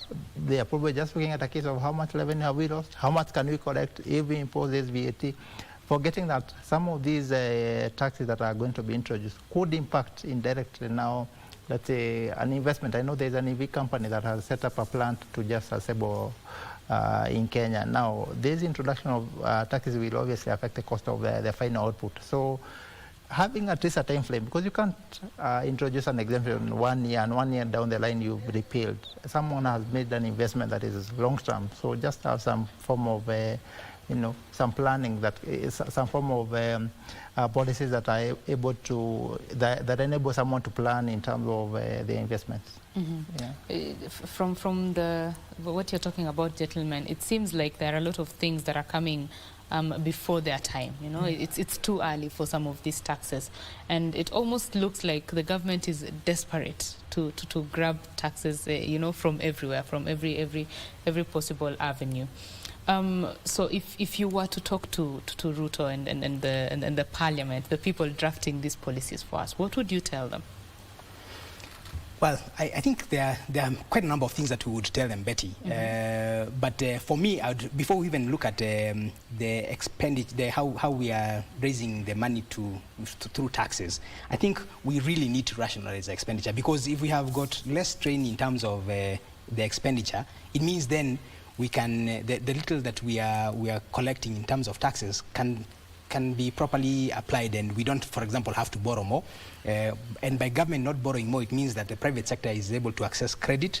By accessing credit, it means that you are probably able to expand your business, you're able to employ more people, you're able to have more disposable income, and there's clear benefits to the economy.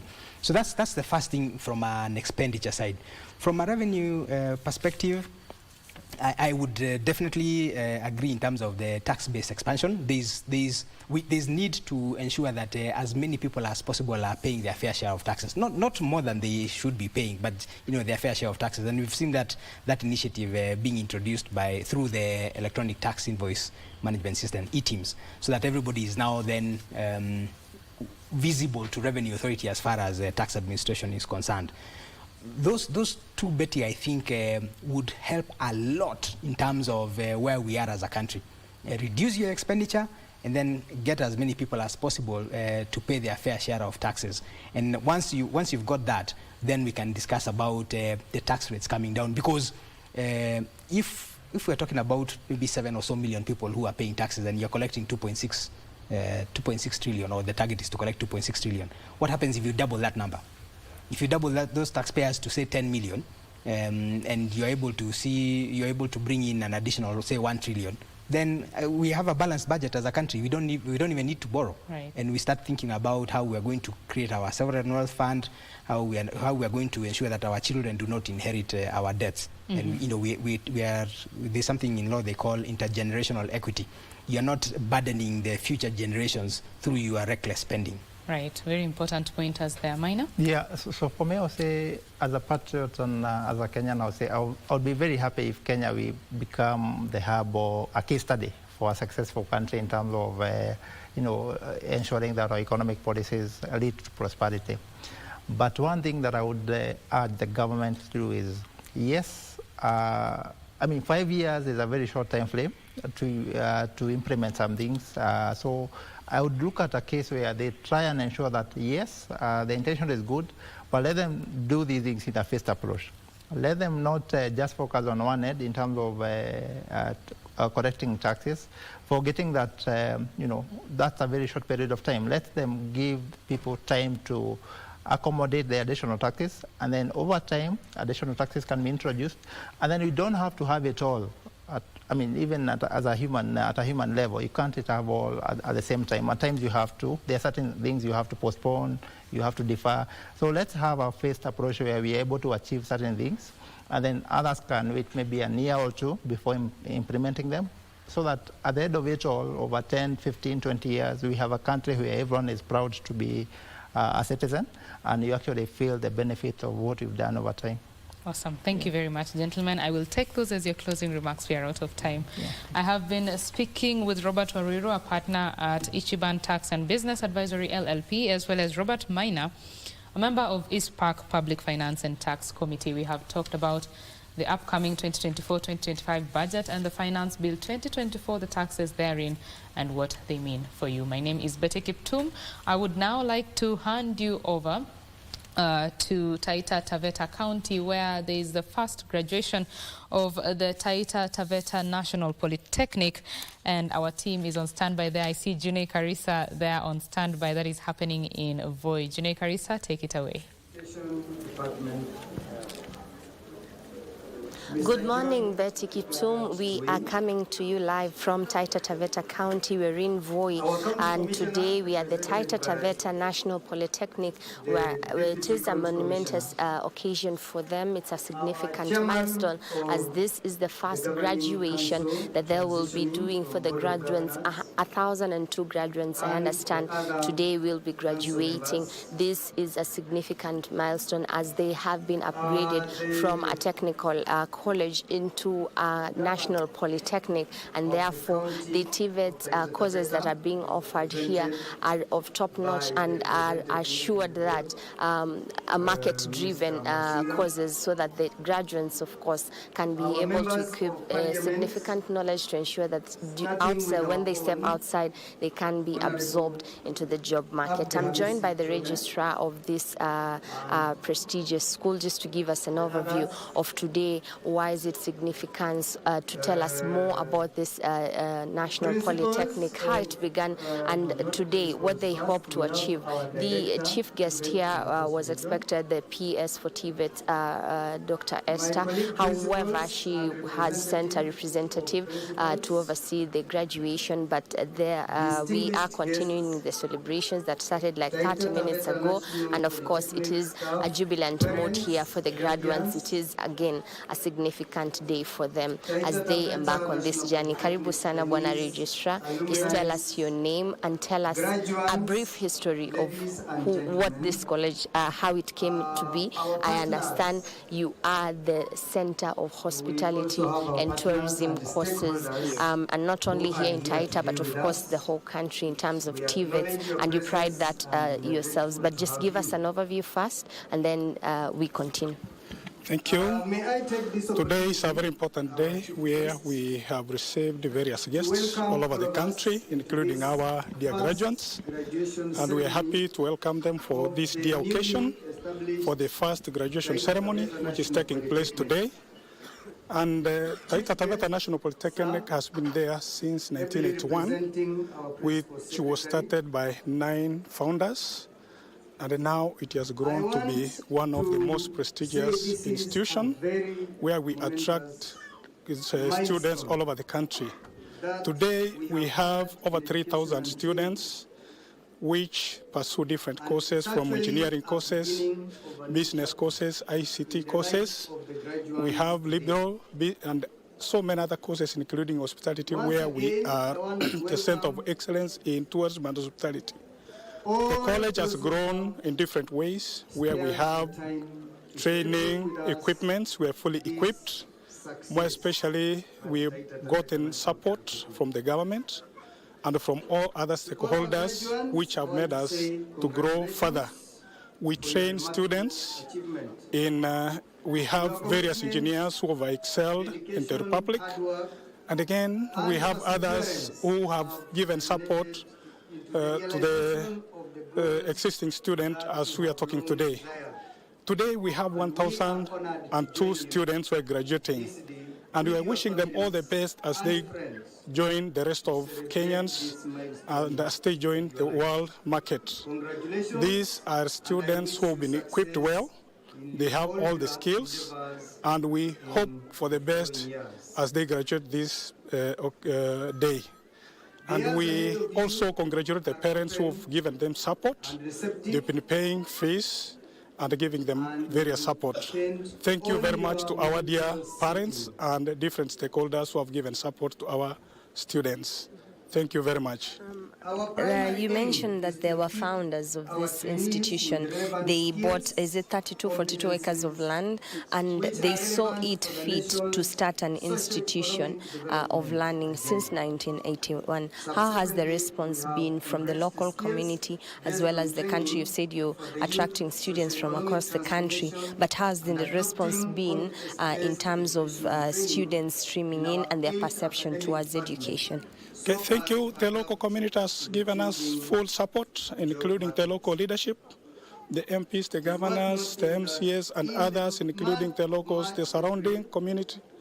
We train students in all cadres, and the institution has attracted quite a number from the local community, where we have trained many of them.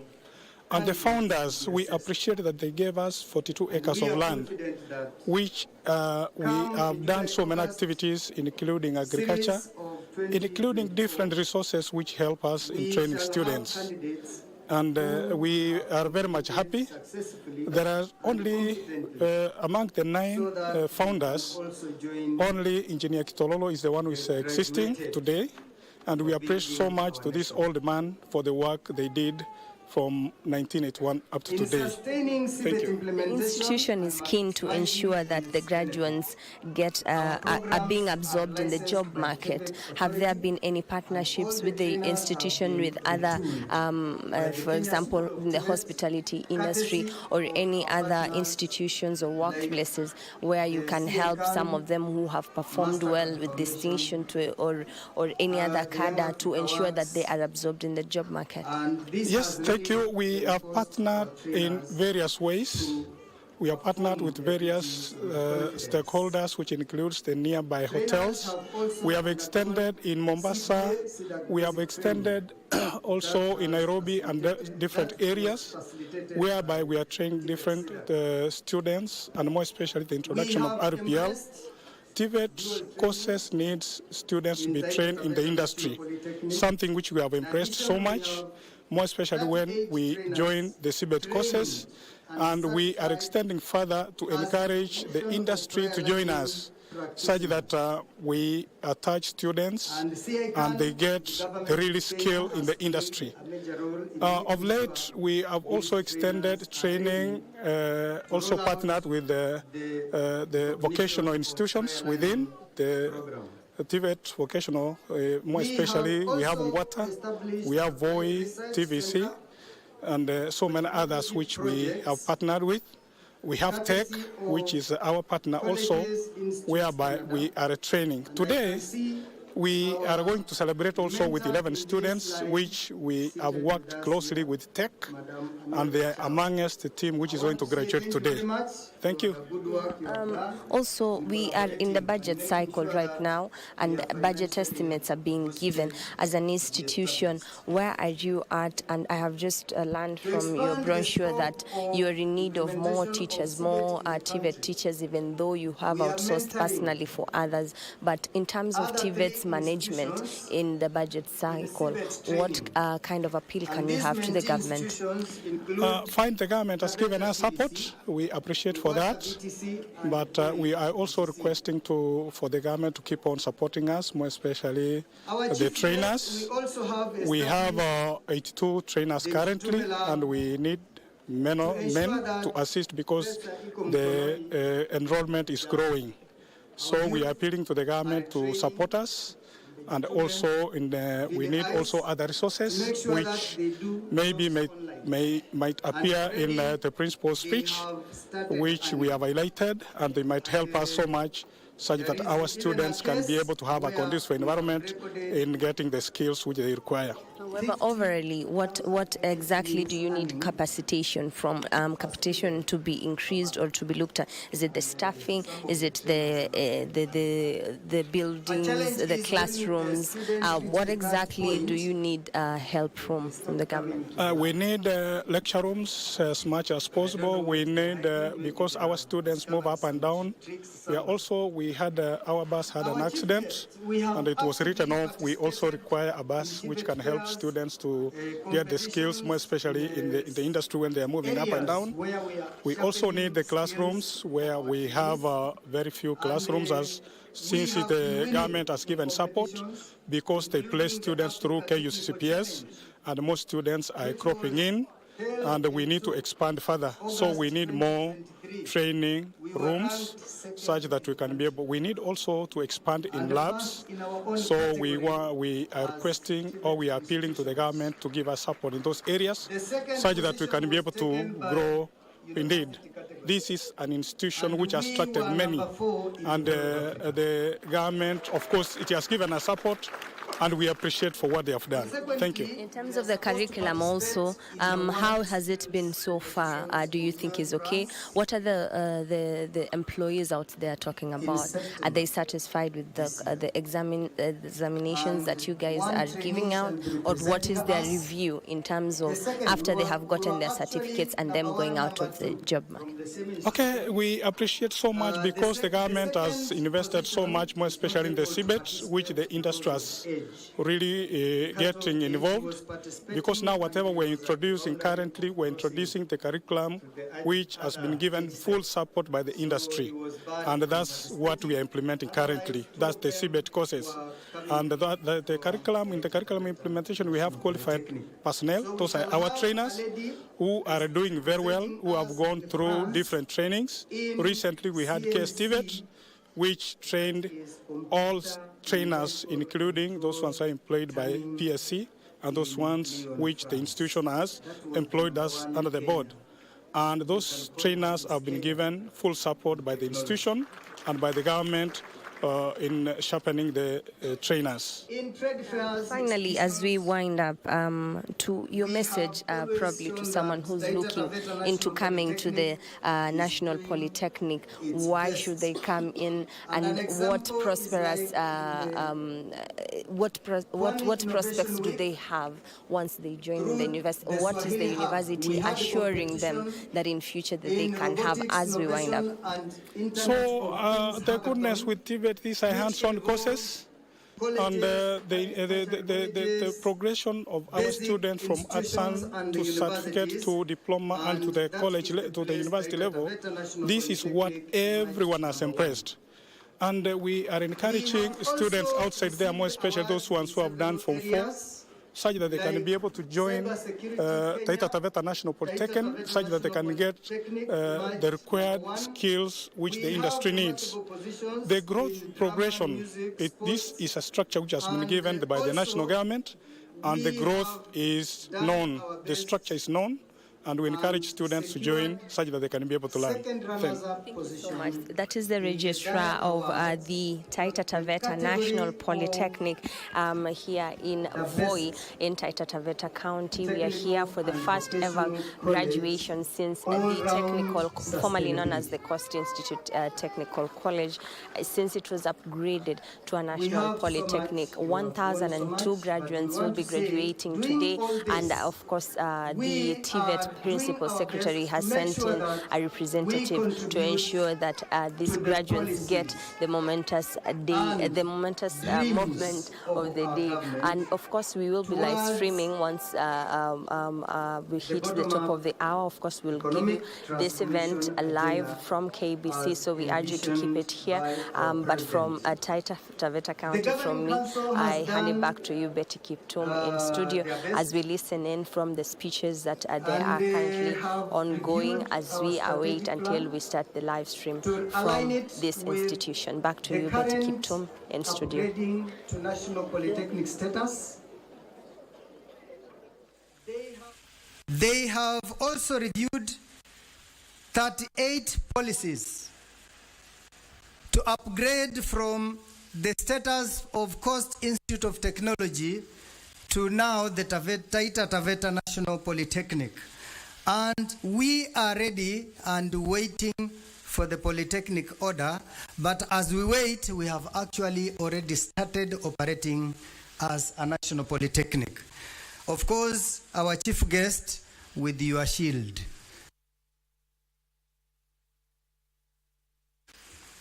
So we thank you, our chief guest, for standing in to protect us as we make it proud for you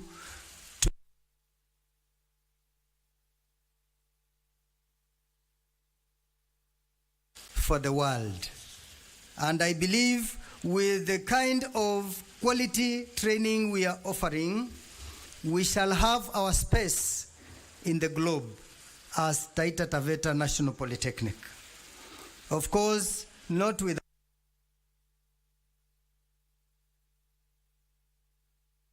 our president of the students organization crying, we need a bus. We need a bus. We are training in dual programs. This is CBET and actually training with the industry. And we take our students to the industry. We take our trainers to the industry. We also participate in activities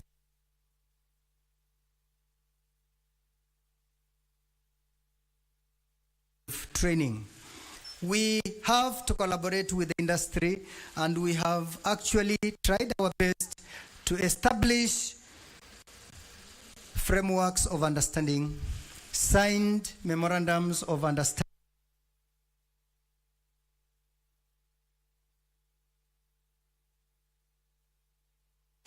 But we are lacking in our legs, mobility. Our bus was involved in an accident in October 2020.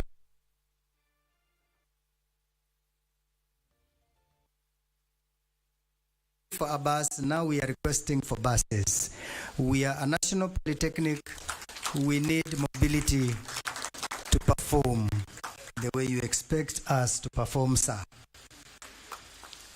To all graduates, I appreciate the effort your parents, guardians have put into getting you to this day. It is not your sole effort. I want to echo Taylor Swift when he says, no matter what happens in life, being good to people is a wonderful legacy to leave behind. I want to thank you sincerely for having your commitment in your training to completion without causing any problems with the challenges that you have gone through. It just takes a man who knows that it matters to do good to people all the time you live, and that is the best legacy you can leave behind. Everybody to copy that you can actually sail through successfully through challenges without complaining, without lifting twigs and saying punda imechoka. Punda ikichoka inajiangusha. And what is the benefit?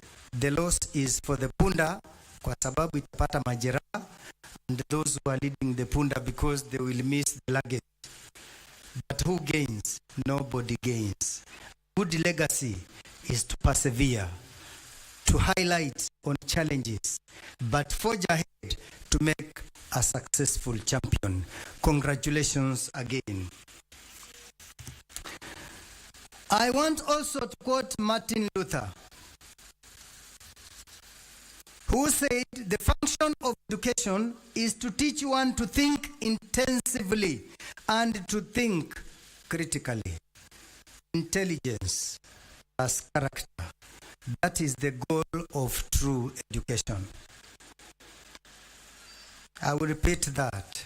Intelligence plus character. That is the goal of true education. Take education, skills, knowledge, attitudes. But attitudes tells you that is the right character you need. The negative side can make a very skilled, not successful person. Finally, our chief guest, I take this opportunity to thank you again for accepting to represent the principal secretary in your busy schedule. I know you are very busy, but you decided to put aside your work. Come and grace this occasion, and then go and carry forward your load. Sir, we want to appreciate you. We appreciate you. We don't have enough words to say thank you.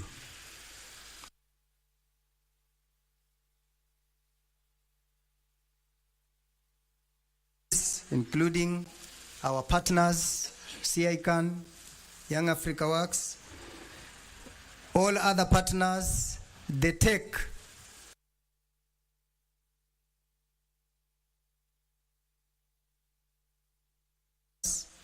who have partnered with us to train some artisans to help our goat rearers to have their goats healthy and produce good milk.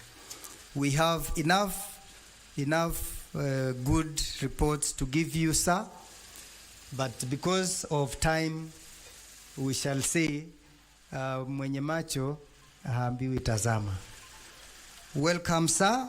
Allow me at this juncture to ask all principals who are here and their representatives to stand up so that I can just allow them to introduce themselves before I sit down. Principals, please. Just come and say your names. Mike.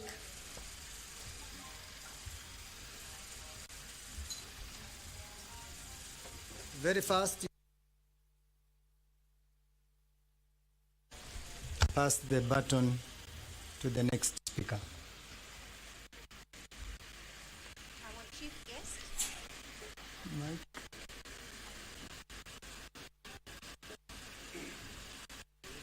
Oh, you can just come here. Our chief guest, sir.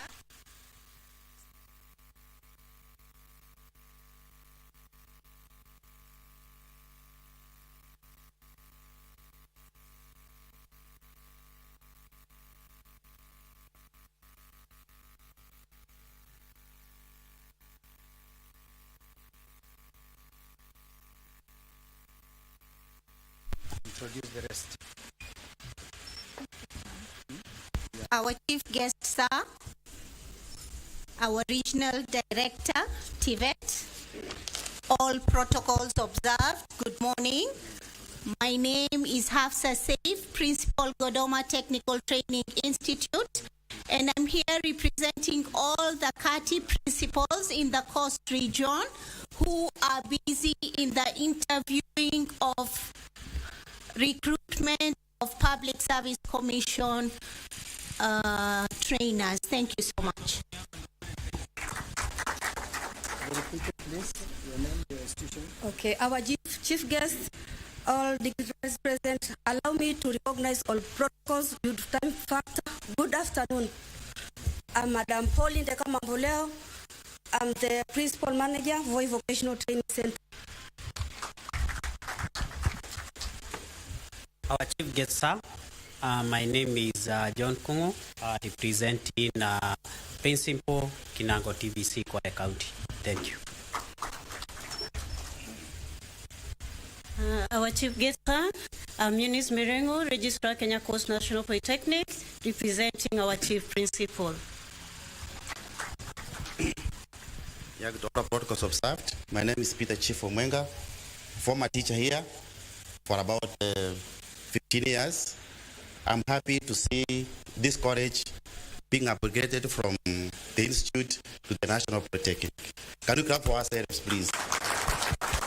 Yeah, most of us were here for so many years and were promoted to attend students, and we feel proud to be associated here. Thank you. Our chief guest, sir, my name is Evelyn Zioka, Deputy Principal, Taveta Technical, representing the principal. Thank you. Our chief principal, all protocol observed. Maulana Lucas, the head of research programs and planning at Taveta University, representing the vice chancellor at Taveta University. Thank you. Our guest of honor, all invited guests, classwork, good morning. I'm presenting one of your catchment areas. I'm the principal of Kenyatta High School, Mwatate. Proud today because among the graduates is one of our non-teaching staff. Thank you. To the chief guest, all protocols observed. My name is Festus Kivuitu from Nairobi Technical Training Institute, representing my chief principal, Dr. Groli Mutungi. Thank you, and we are celebrating with you. Thanks. Our chief guest, sir, I recognize the presence of our Mwatate constituency MP, Honorable Shake. We have seen you, sir. Karibu.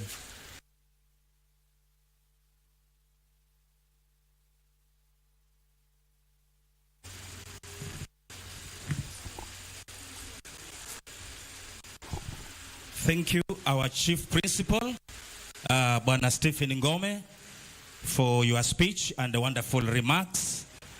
Sir, I will again kindly request you to invite the chairman of the council to present his speech.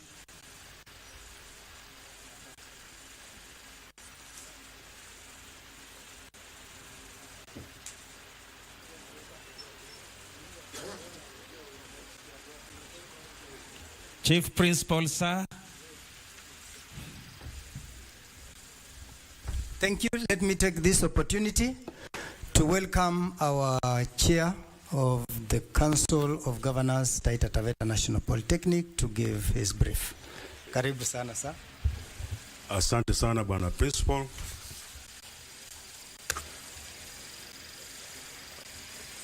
Our chief guest, Principal Secretary, State Department, TVET, the Governor, Taita County, or the representative, members of Parliament who are present, members of the Council of Governors present, the Principal of Taita Taveta National Polytechnic.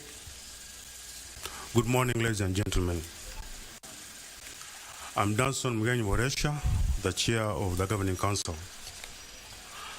On behalf of the Council of Taita Taveta National Polytechnic, I extend a warm welcome to deep gratitude to our chief guest, Honorable Dr. Etna Dara Moria, PhD, represented here by Director Shadrach Tuwei, and all other guests for gracing our first graduation as a national polytechnic. Heartfelt congratulations to our 2024 graduates. Today, as we release you into the ever-evolving labor market, we do so with confidence in your competent skills and attitude to make a positive impact to the social economic transformation in our country. The trainees population has grown significantly, highlighting our commitment to nurturing skills for self-reliance as enshrined in our institutional philosophy, skills for self-reliance. We acknowledge and appreciate the government's placement of trainees through KUC CPS and the national financial assistance provided to them through the Higher Education Fund. Our chief guest, integration of our industry relevant to training programs through CBET and recognition of our peer learning underscores the government's commitment, bridging the gap between training and industry needs. It is worth noting that the launch of Voi James Center by the President of Kenya, His Excellency Dr. William Samoei Ruto, aligns perfectly with our need for providing practical opportunities for our trainees and trainers to apply their skills in real world. This has fast-tracked the establishment of Applied Research Center, Gemology project funded by Siscan MasterCard project, which aids in gemology training and enhances community collaborations and boosts financial base for Taita Taveta community and country at large. It is my prayer that we shall continue working cordially with all stakeholders to attain the TVET training objectives. Our chief guest, Governing Council of Taita Taveta National Polytechnic has established a robust governance system steering us towards our vision of becoming a center of excellency for education and training in science and technology. In alignment with TVET Act number 29 of 2013 and the support of the Ministry, the Council has diligently developed policies and frameworks with the aim of ensuring effective management and delivery of quality technical education and training. It is worth noting that in addition to the existing policies I'm pleased to inform you that the Council ratified 31 policies, master plan, and strategic plan from 2024 to 2028. Madam Chief Guest, I would like to bring that we face challenge insufficiently personnel and other resources, especially funds in the implementation of our development framework.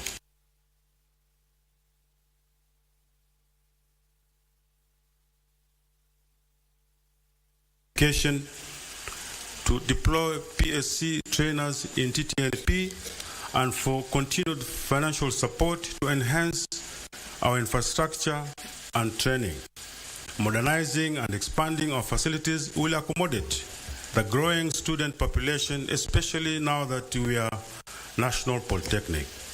It shall also ensure to inculcate appropriate and relevant skills and attitudes in our trainees for social economic development. In particular, I request for funding for modern amenities that include 4 workshops, completion of tuition block and Center of Excellency block, library, construction of a medical center, administration block, and ICT infrastructure. Come back to our graduates.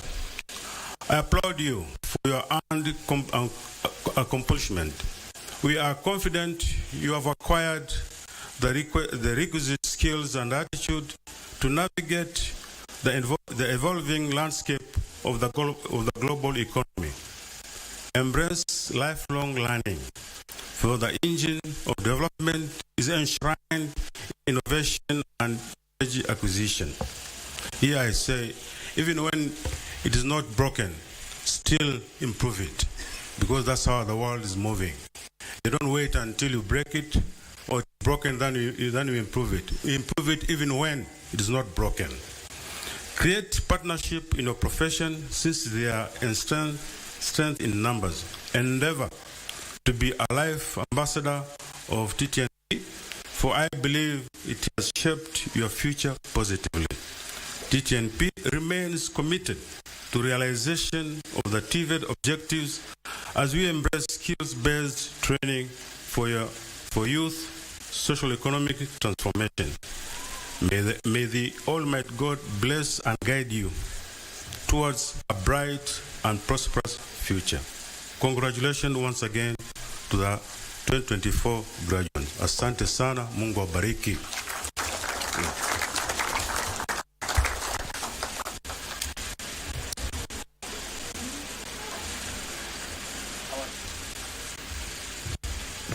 Our chief guest, sir.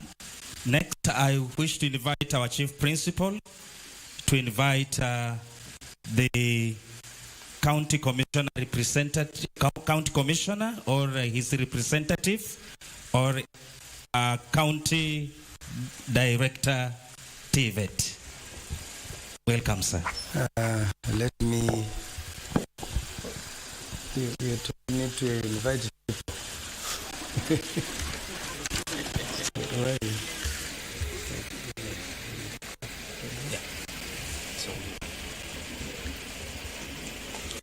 Yes, I want to take this opportunity to welcome our County Commissioner, being represented by the Deputy County Commissioner, Mr. Nduti. Welcome, sir. Thank you so much. To our chief guest, the principal, board of management, and graduates, ladies and gentlemen. I want to take this opportunity on behalf of the County Commissioner to welcome you to Taveta County, especially here in Voi. I want to take this opportunity to thank the students of the National Polytechnic of Taita Taveta because of the good relationship we've been having. I don't have so much to say. I want to take this opportunity to welcome our MP, that is MP Voi, Engineer Honorable Hamis Shome Habdi, to come and say a word and also welcome the MP for Mwatate, Honorable Peter Chake. Welcome, sir.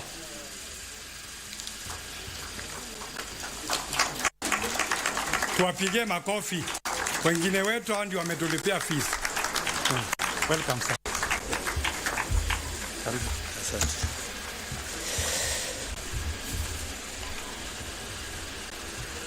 Bwana Yesu asifiwe. Tumsifu Yesu Kristo. Assalamu alaikum.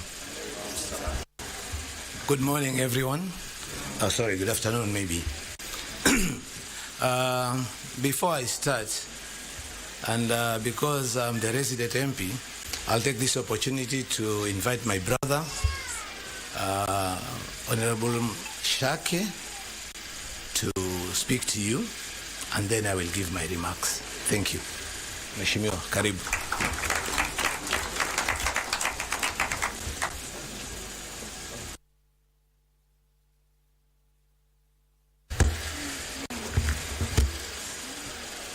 Good afternoon.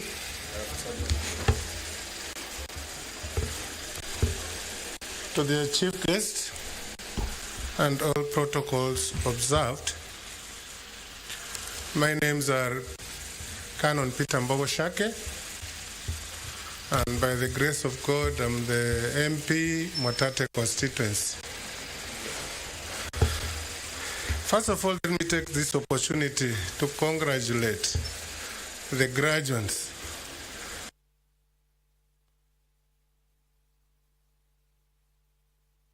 With them is our vicar. He's one of the graduates. So I also take this opportunity to congratulate him. When the chief principal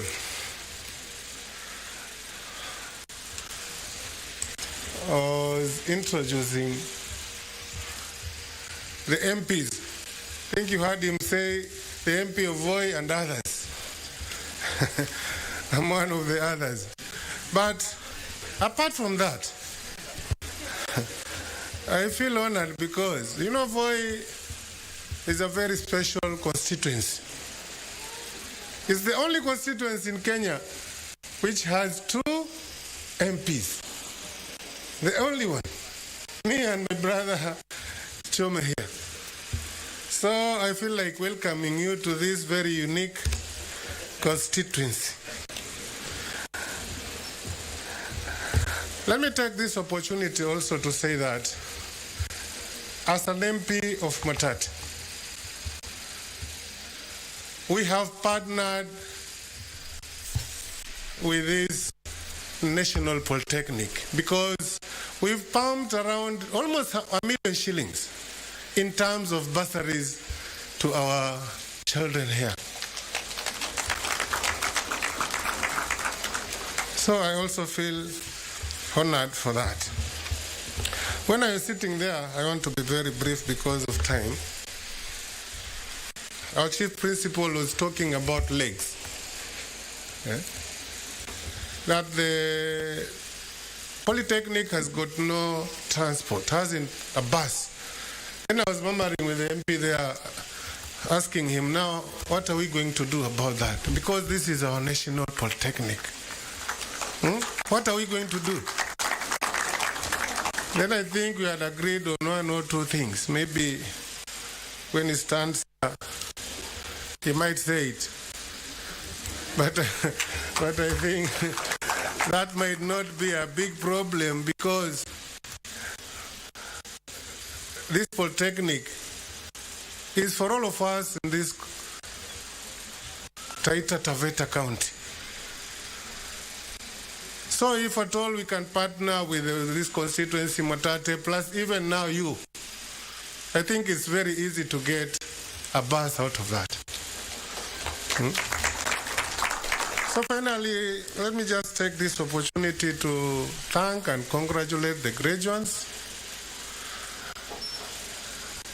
Though the labor market outside there is messy, but because you have been equipped by this Polytechnic of ours with proper skills, we are praying that God gives you mercy and helps you to endeavor in whatever you have as your goals in your mind. Thank you and God bless you.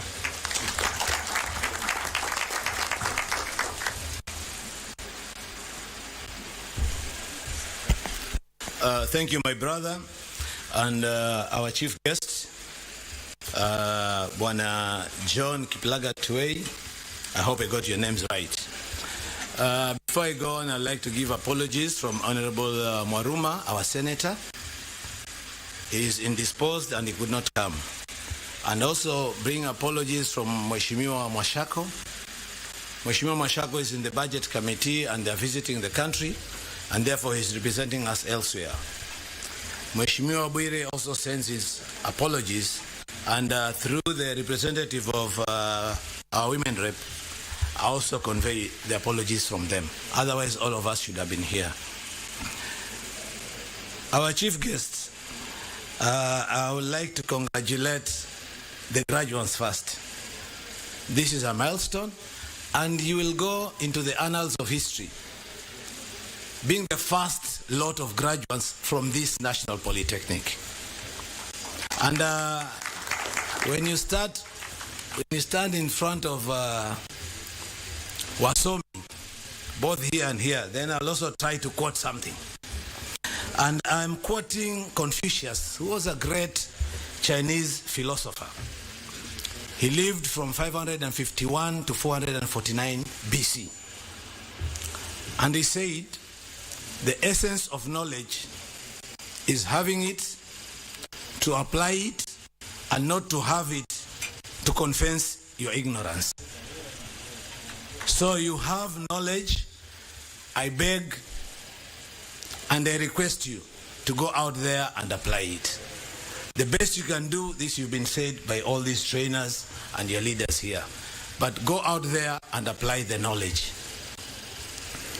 And I just want to say that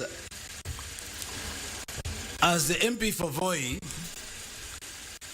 I've considered myself a stakeholder, a partner, a sponsor, not in that regard of a sponsor. I mean a sponsor. Because since I became the MP for Voi, we've put in 3.3 million shillings to sponsor students as bursaries. Last year, we did 1.76, and this year the checks are ready. Actually, the date we had proposed was going to be today, but when we found that you have another function, we will do it probably in the next few days or weeks. We'll put in another 1.58 million. Last year, we sponsored 171 students, and this year it will be 158 students. We are partners, and I need to say something. Our chief guest, you can go and remind the PS. I visited her and I gave her a letter requesting for a bus for this institution. That time it was CIT. Now this is a national polytechnic. Nikija tena sitaomba basi moja, nitaomba basi mbili na zitakuwa Scania. Unajua hizi basi ndogo ndogo, we buy them for secondary schools. If this is a national polytechnic, tunaomba Scania mbili. And this is our solution.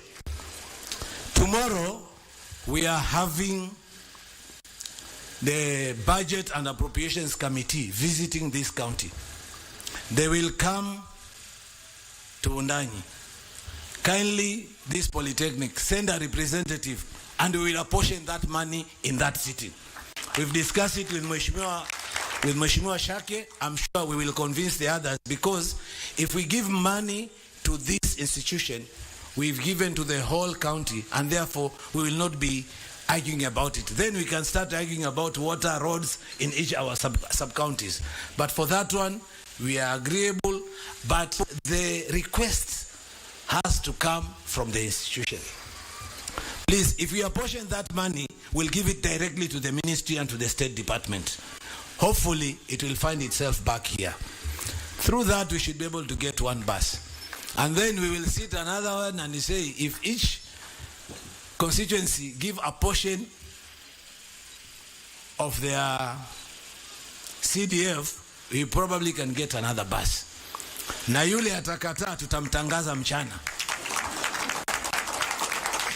And I need to say something. I have been having fights with Kenya Urban Roads Authority regarding the completion of this road. And this today in the morning, I spoke to the engineer. We will have, in the next couple of weeks, we are going to have public participation. And by June, the contractor will be coming to site. Actually, while I was seated there, the contractor called me. I said, sitaongea na wewe, ngoja kwanza, tumalize graduation, but we will complete the road because we started it, and that is something we're going to do it. This is very important. I just need to say something. Na sasa nataka ni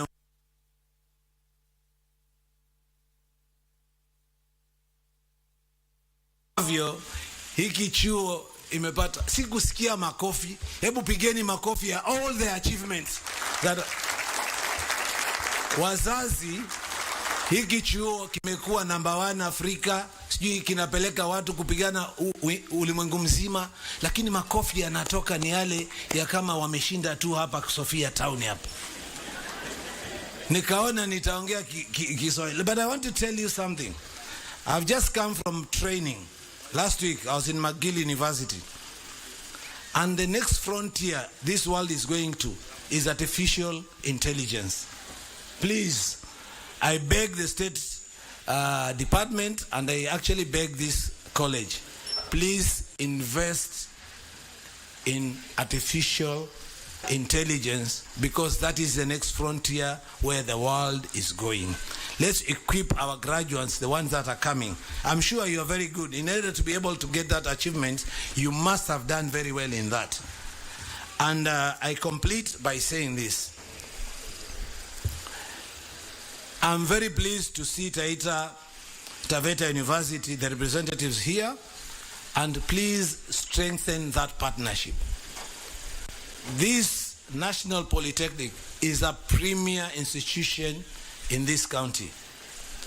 In fact, by enrollment, it is almost now competing with Taita Taveta National, Taita Taveta University. And I'll ask my fellow leaders, the way we went and sat, all of us, from the governor to women rep, senator, and all the MPs, we sat with Taita Taveta University to see what is ailing and what can be done.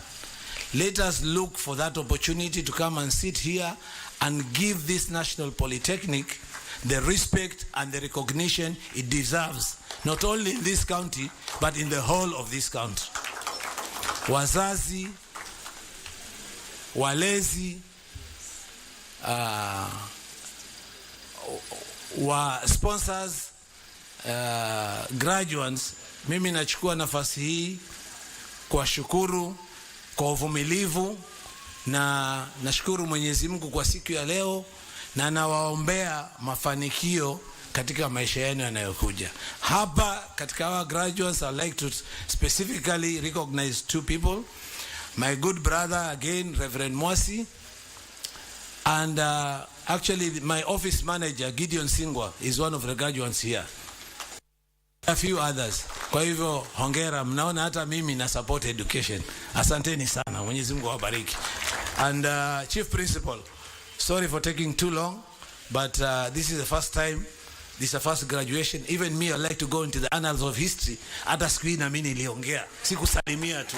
Asante sana.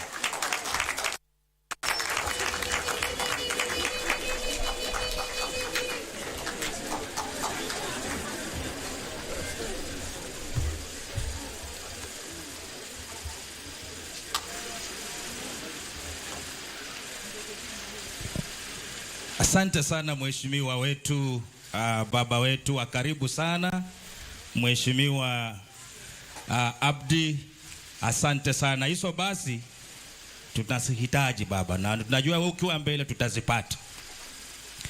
Our chief guest, Chief Principal, I call upon you, sir, to, oh yes, this is already there. Much. Welcome, Bananduti. We have been honored by our 2 members of parliament. Please, can you, let's clap for them. Sante sana. Thank you so much. To the graduates, I just want to tell you one thing. Go and conquer the world, like Napoleon. but not by fighting with your hands, but by fighting using your brain. Thank you so much. I want to invite our director, the regional director of technology, to come and address, and maybe invite for us our chief guest. Welcome, sir.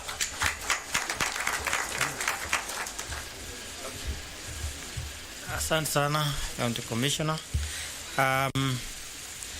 Our chief guest, the PS TVET, Dr. Esther Moria, represented here by Mr. Tuwei, the Deputy County Commissioner, Mr. Duty, our two MPs, Honorable Shome and Shake, the Principal, Mr. Ngome, Chairman of the BOG, other BOG members, other principals present, our trainers, parents, invited guests, graduates, and trainees, good afternoon.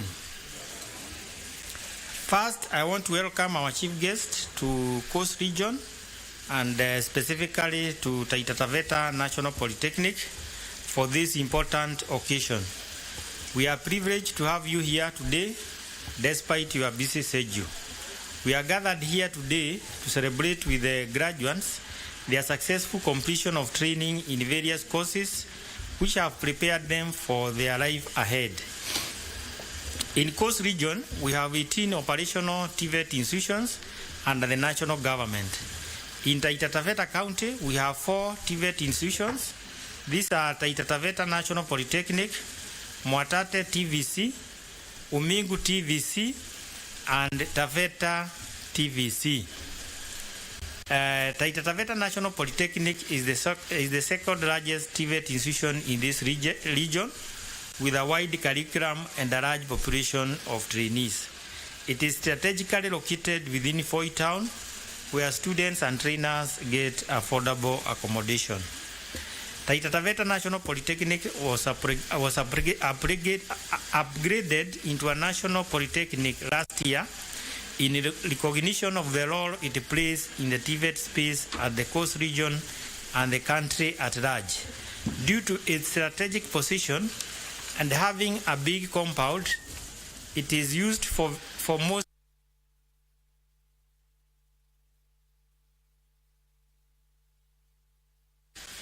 The TVET sector in the region, just like the rest of the country, has seen a tremendous growth in the last few years from only 3 institutions to the current 18. This growth has come with a number of challenges like low enrollment in some of our TVET institutions, encroachment of institutional land by squatters, poor accessibility for some institutions, and inadequate trainers in the large institutions like this one. In curriculum implementation, all the TVET institutions in the region have embraced CBET. The institutions are partnering with local industries, including the Juakari artisans. This will give opportunities to the trainees to have industrial training on a regular basis. We are also encouraging the institutions to start their own industrial hubs within the institutions to offer the same opportunities to the trainees in close proximity. These hubs will also generate much needed income to the institutions. The government has done a lot in equipping the institutions and providing trainers and installing power. It has also supplied computers for Jitume labs at Kenya Coast National Polytechnic, Taveta National Polytechnic, Kinango TVC, Wero TVC, and Godoma TTI. Trainees have started earning income from these hubs, and more youths are being encouraged to engage in those online jobs. The other institutions in the region are at various stages of establishing these labs. The trainees are also benefiting from capitation, scholarship, and help loans. We thank the government for the support it has given to our TVET institutions. Finally, I want to congratulate the graduates for successfully completing their courses, which required sacrifice, discipline, and dedication. The trainers have done a good job preparing them well to fit in the job market. The parents also deserve commendation for their sacrifice in supporting their children in this journey. Thank you, and may God bless you. I now want to take this opportunity to welcome our chief guest to make his remarks. Let us welcome him with a clap. Welcome, sir.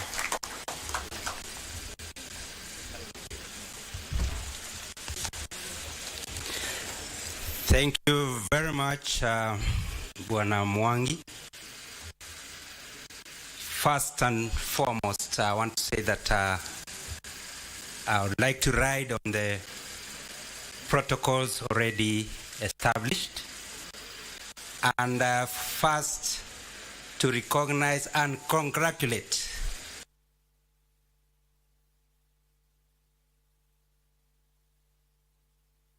Taveta National Polytechnic. I also want to thank you very much for the warm welcome, the Taita Thanksgiving song that I received today, and the poems which are actually aligned to the spirit of TVET which we have established in the ministry. I also want to, before I read the speech of the PS, to pass a warm word of congratulations from PS Dr. Esther Moria, who has sent me with the greetings to the graduates and all the stakeholders in Taita.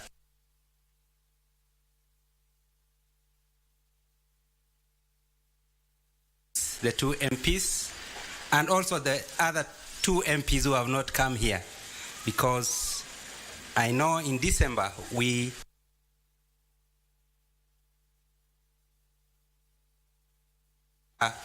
Mwakima, and we went to huko juu kwa mlima penye inaitwa Wumingu, and all the MPs were there except one who had given us an apology, and we felt the togetherness of the MPs towards supporting TVET in this region. When I came here the first time, we had one center of excellence, and we were trying to support that center of excellence called Hospitality and Tourism. As I speak today, I'm told that we have additional centers of excellence. One of them is called Gemology, which is actually aligned with the activities of this region, mining, gemstones. So our TVET institution here, the Taita National Polytechnic, is leading in this region in skills development. And we congratulate you for this. When I heard about the poem, it was talking about knowledge, skills, and attitudes. Knowledge, skills, and attitudes, which now our graduates today are going into the world to participate in nation development, either being employed in these industries that we have talked about, or creating jobs for others. And that creating jobs is the most important.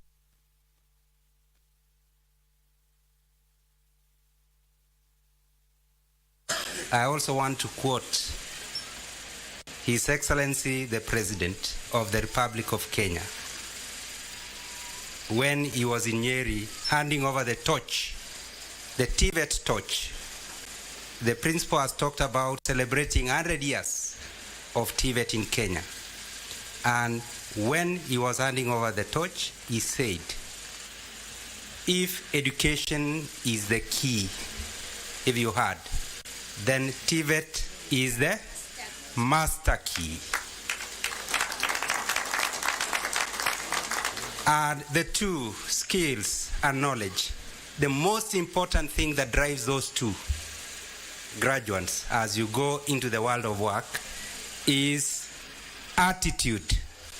Attitude is the driver of all this, because attitude is what drives what is called the work behavior. How are you interacting with others in the work environment? How are you interacting with others when you are marketing your innovation? We have seen a lot of innovations when we went round, and I saw an application that can sense the temperature of the soil, the moisture of the soil, and that is aligned with what is called agriculture and food security, which is one of the pillars of the government at the moment. And therefore, as we stand today here, we are celebrating our youth who are graduating into the world of work. And we are also saying that after going into the world of work, you also need to come back so that you are trained and also certified at a higher level to increase your productivity, to expand your business, so that as we train more graduates or more trainees, they can come into your businesses and also increase your productivity. And that is the conversation that we have as the national government, as with our MPs. That is the conversation.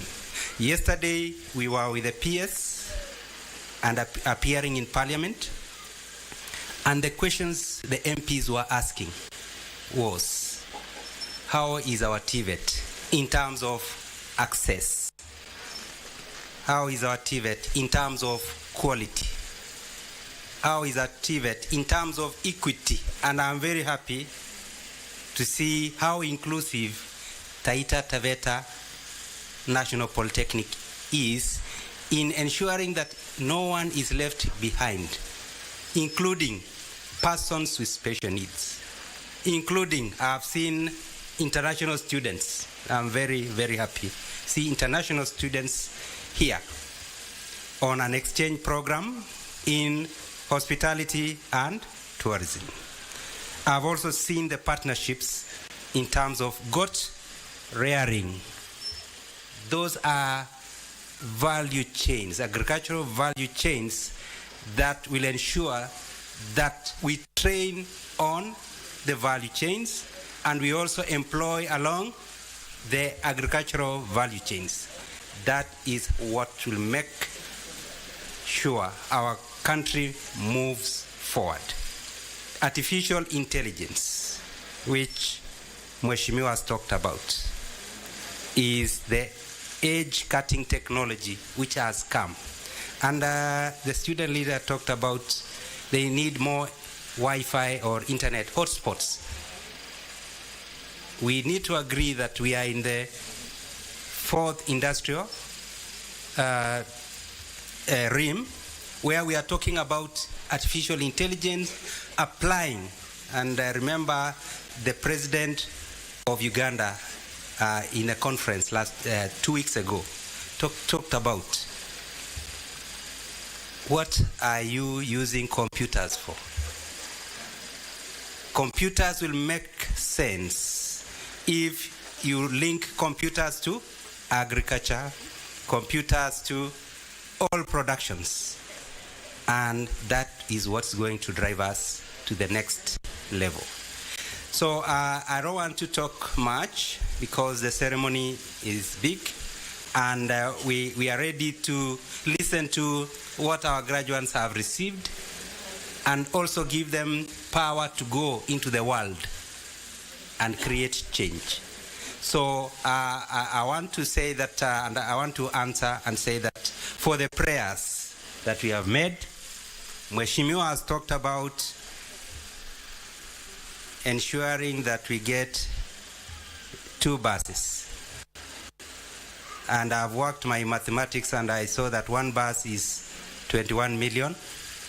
2 buses are 42. So our prayer will be to the budget committee, Mheshimiwa, our prayer is 50 million shillings so that we ensure that Taita Taveta National Polytechnic is at a level with the others. So that when we come back home, we buy how many? 2 buses and a vehicle for the, because we need to brand. We need to rebrand and ensure that we look like Taita Taveta University, isn't it? Because we want a principal, a chief principal who looks like a chief principal. Because we are talking of international students, attracting everyone, attracting all the youth to the TVET space. And they don't want to be looking at Taita National Polytechnic like even the high school is better. So we want to create that change. So I want to take this opportunity now to read the speech of my senior so that after that, and protocol requires that after reading the speech, then I will not add anything. That is what government is all about. I'll read word for word. And I'm sorry, I'm not good in reading, so please bear with me. The governor, Taita Taveta County, represented. The county commissioner, represented. Members of parliament, Mheshimiwa or Honorable Abdi Chome, Voi constituency, Honorable Shake Mwatate constituency, the chairman and members of the Council of Governors, the principals and representatives of other institutions present, the Taita Taveta National Polytechnic staff,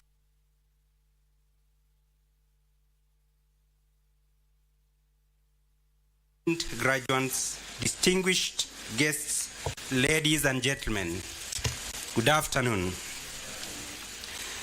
Today marks a remarkable milestone in our lives as we gather to celebrate the inaugural graduation ceremony of Taita Taveta National Polytechnic, where over 999 graduates, 999, we should have added one to be 1,000. So over 999 graduates will be awarded with various certificates and diplomas. It is that I stand before you as we reflect on our journey of discovery, growth, and achievement. The transition to a national polytechnic signifies recognition of exceptional quality of education offered here and a testimony to the dedication and hard work of the entire Taita Taveta National Polytechnic fraternity. The technical and vocational education and training subsector is projected to play a critical role in the realization of Kenya's industrial agenda. To support this, the State Department for TVET is implementing the competency-based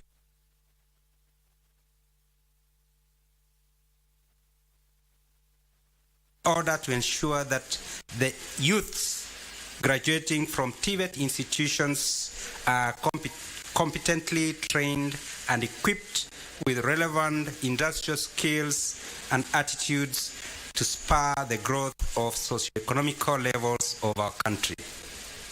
The adoption of CBET in TVET sector aims at ensuring that institutions produce graduates who are highly competitive in the global market. This model focuses on developing competences that are directly applicable to the workplace by imparting practical skills, problem-solving abilities, and adaptability geared at producing all-round TVET graduates who have valuable contribution to the development of our nation. Ladies and gentlemen, recently the government launched the recognition of prior learning policy framework, which is a major milestone in the TVET sector.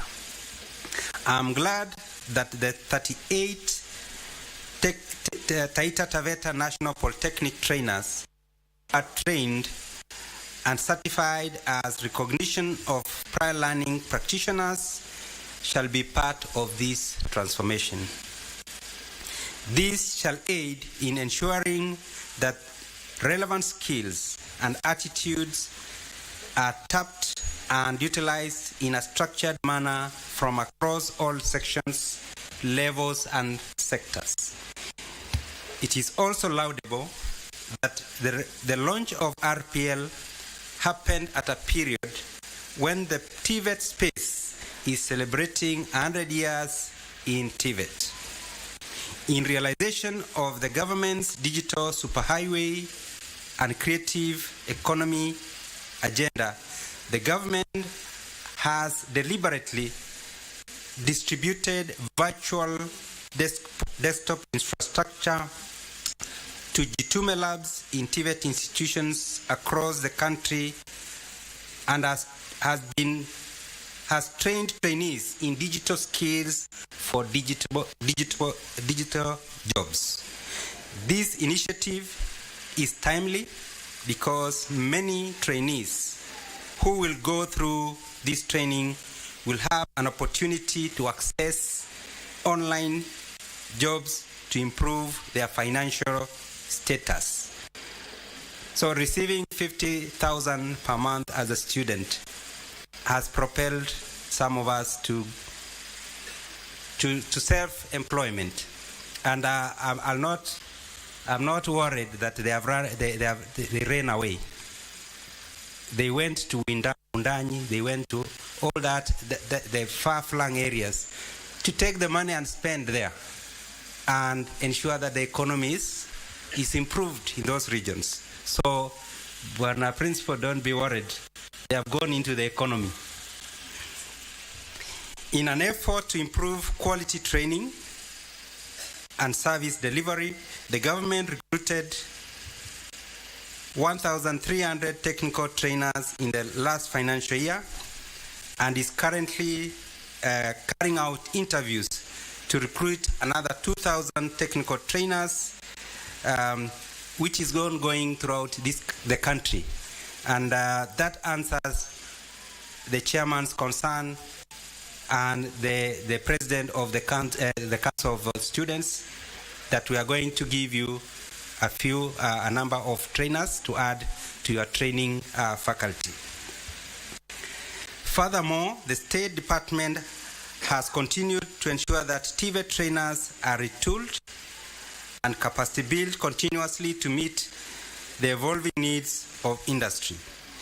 The government has put great emphasis on industrial linkages to ensure that effective partnership with industry is deeply enshrined in our TVET institutions. I note that Taita Taveta National Polytechnic is one of the institutions under the dual training program where 50 to 70% of training is being undertaken in industry and between 30 and 50% in the other institution. This is geared towards improving the employability rate of TVET graduates.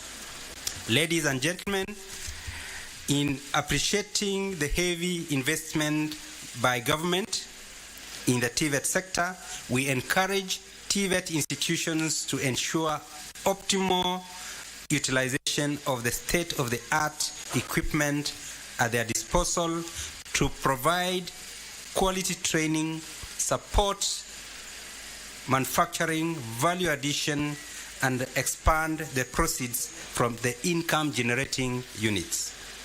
The world is constantly changing, and it is essential to stay updated with new trends and technologies as the industry demands keep on changing. I'm glad that the Taita Taveta National Polytechnic has taken cognizant of the emerging challenges in employment, innovation, and entrepreneurship world by championing the implementation of dual training and establishing elaborate and strong industrial linkages. These training models will not only equip our TVET graduates with industrial skills, but will also make them competitive in the global market. Today, as we celebrate the inaugural graduation of over 999 graduates of Taita Taveta National Polytechnic, I'm glad that hard work and dedication has played a big role for you to reach to this significant milestone. It is my hope that you shall go into the evolving labor market and positively impact the economy of our beloved country, Kenya. Asanteni sana na Mungu awabariki.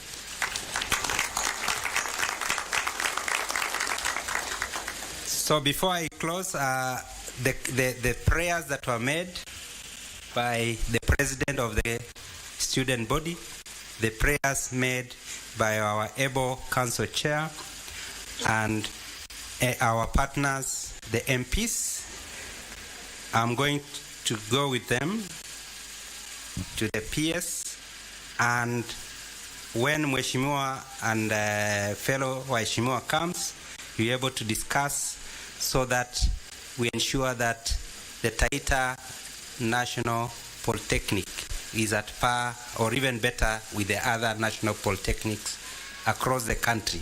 And one challenge I want to give to the management and the council is to ensure that we increase this number from the 2,000 that I'm being told to 10,000, because I know the catchment area is huge.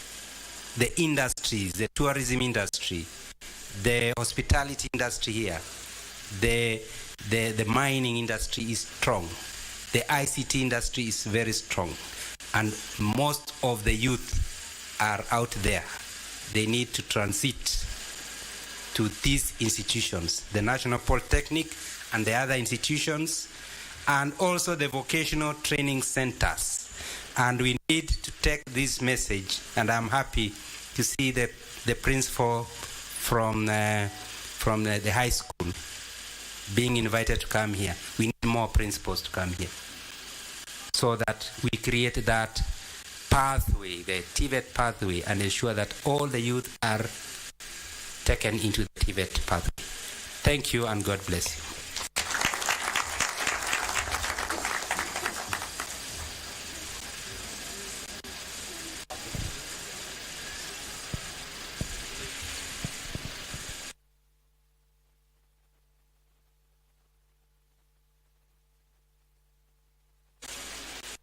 We now move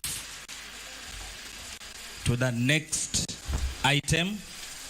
That is the most important time for the graduates and their friends, their relatives, their sponsors. That's the time for conferment of their various certificates.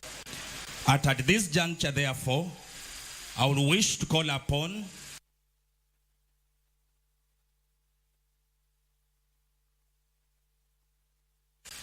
to come and take us through the next item. Welcome. Thank you. Our chief guest, I now call upon the academic chairman of departments to present the graduates for the conferment of artisan certificates.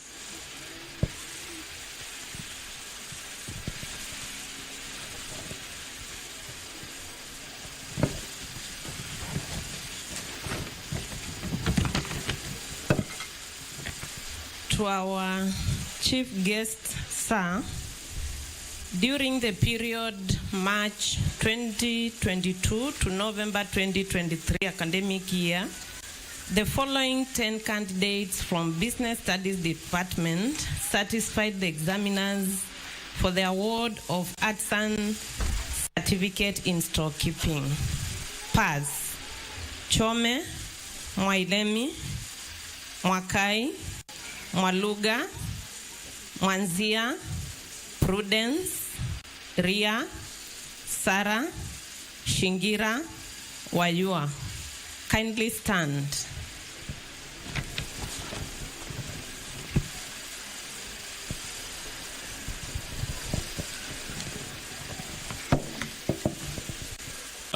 The guest of honor, sir. During the period March 2022 to November 2023 academic year, the following 34 candidates from Electrical and Electronics Engineering Department certified the examiner for the award of Artisan Certificate in Electrical Installation. Kimweli, Maisege, Mwavula, Dida, Edmund, Hamisi, Kalama, Juma, Katana, Keng,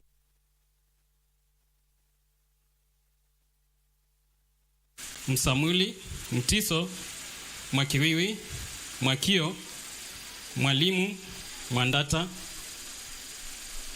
Richard, Mwangombe, Mwarua, Mashikadi, Mwauri, Ngala, Ocheng, Ojuok, Pande, Redson, Soko, Titus, and Zero. Please stand.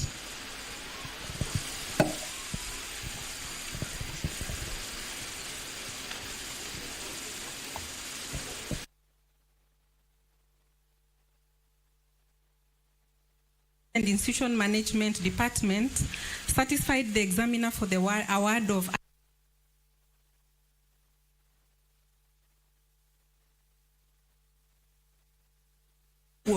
Makala, Mary, Masinde, Matunda, Mbai, Mutiso, Mwakireti, Mwandawiro, Mwangangi, Mwanyasi, Mwaro, Nyaga, Nzisa, Ogola, Shambi, Vihenda, Wachenje, Wambua. Pass, Akinyi, Boli, Chengo, Dora, Faith, Frederick, Gona, Henry, Jeremiah, Kashere, Kawira, Kiamba, Kilele, Kioko, Kironge, Kiwoi.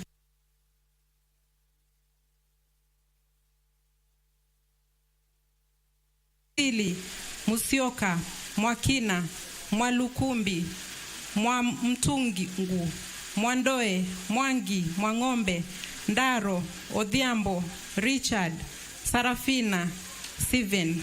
Please stand up.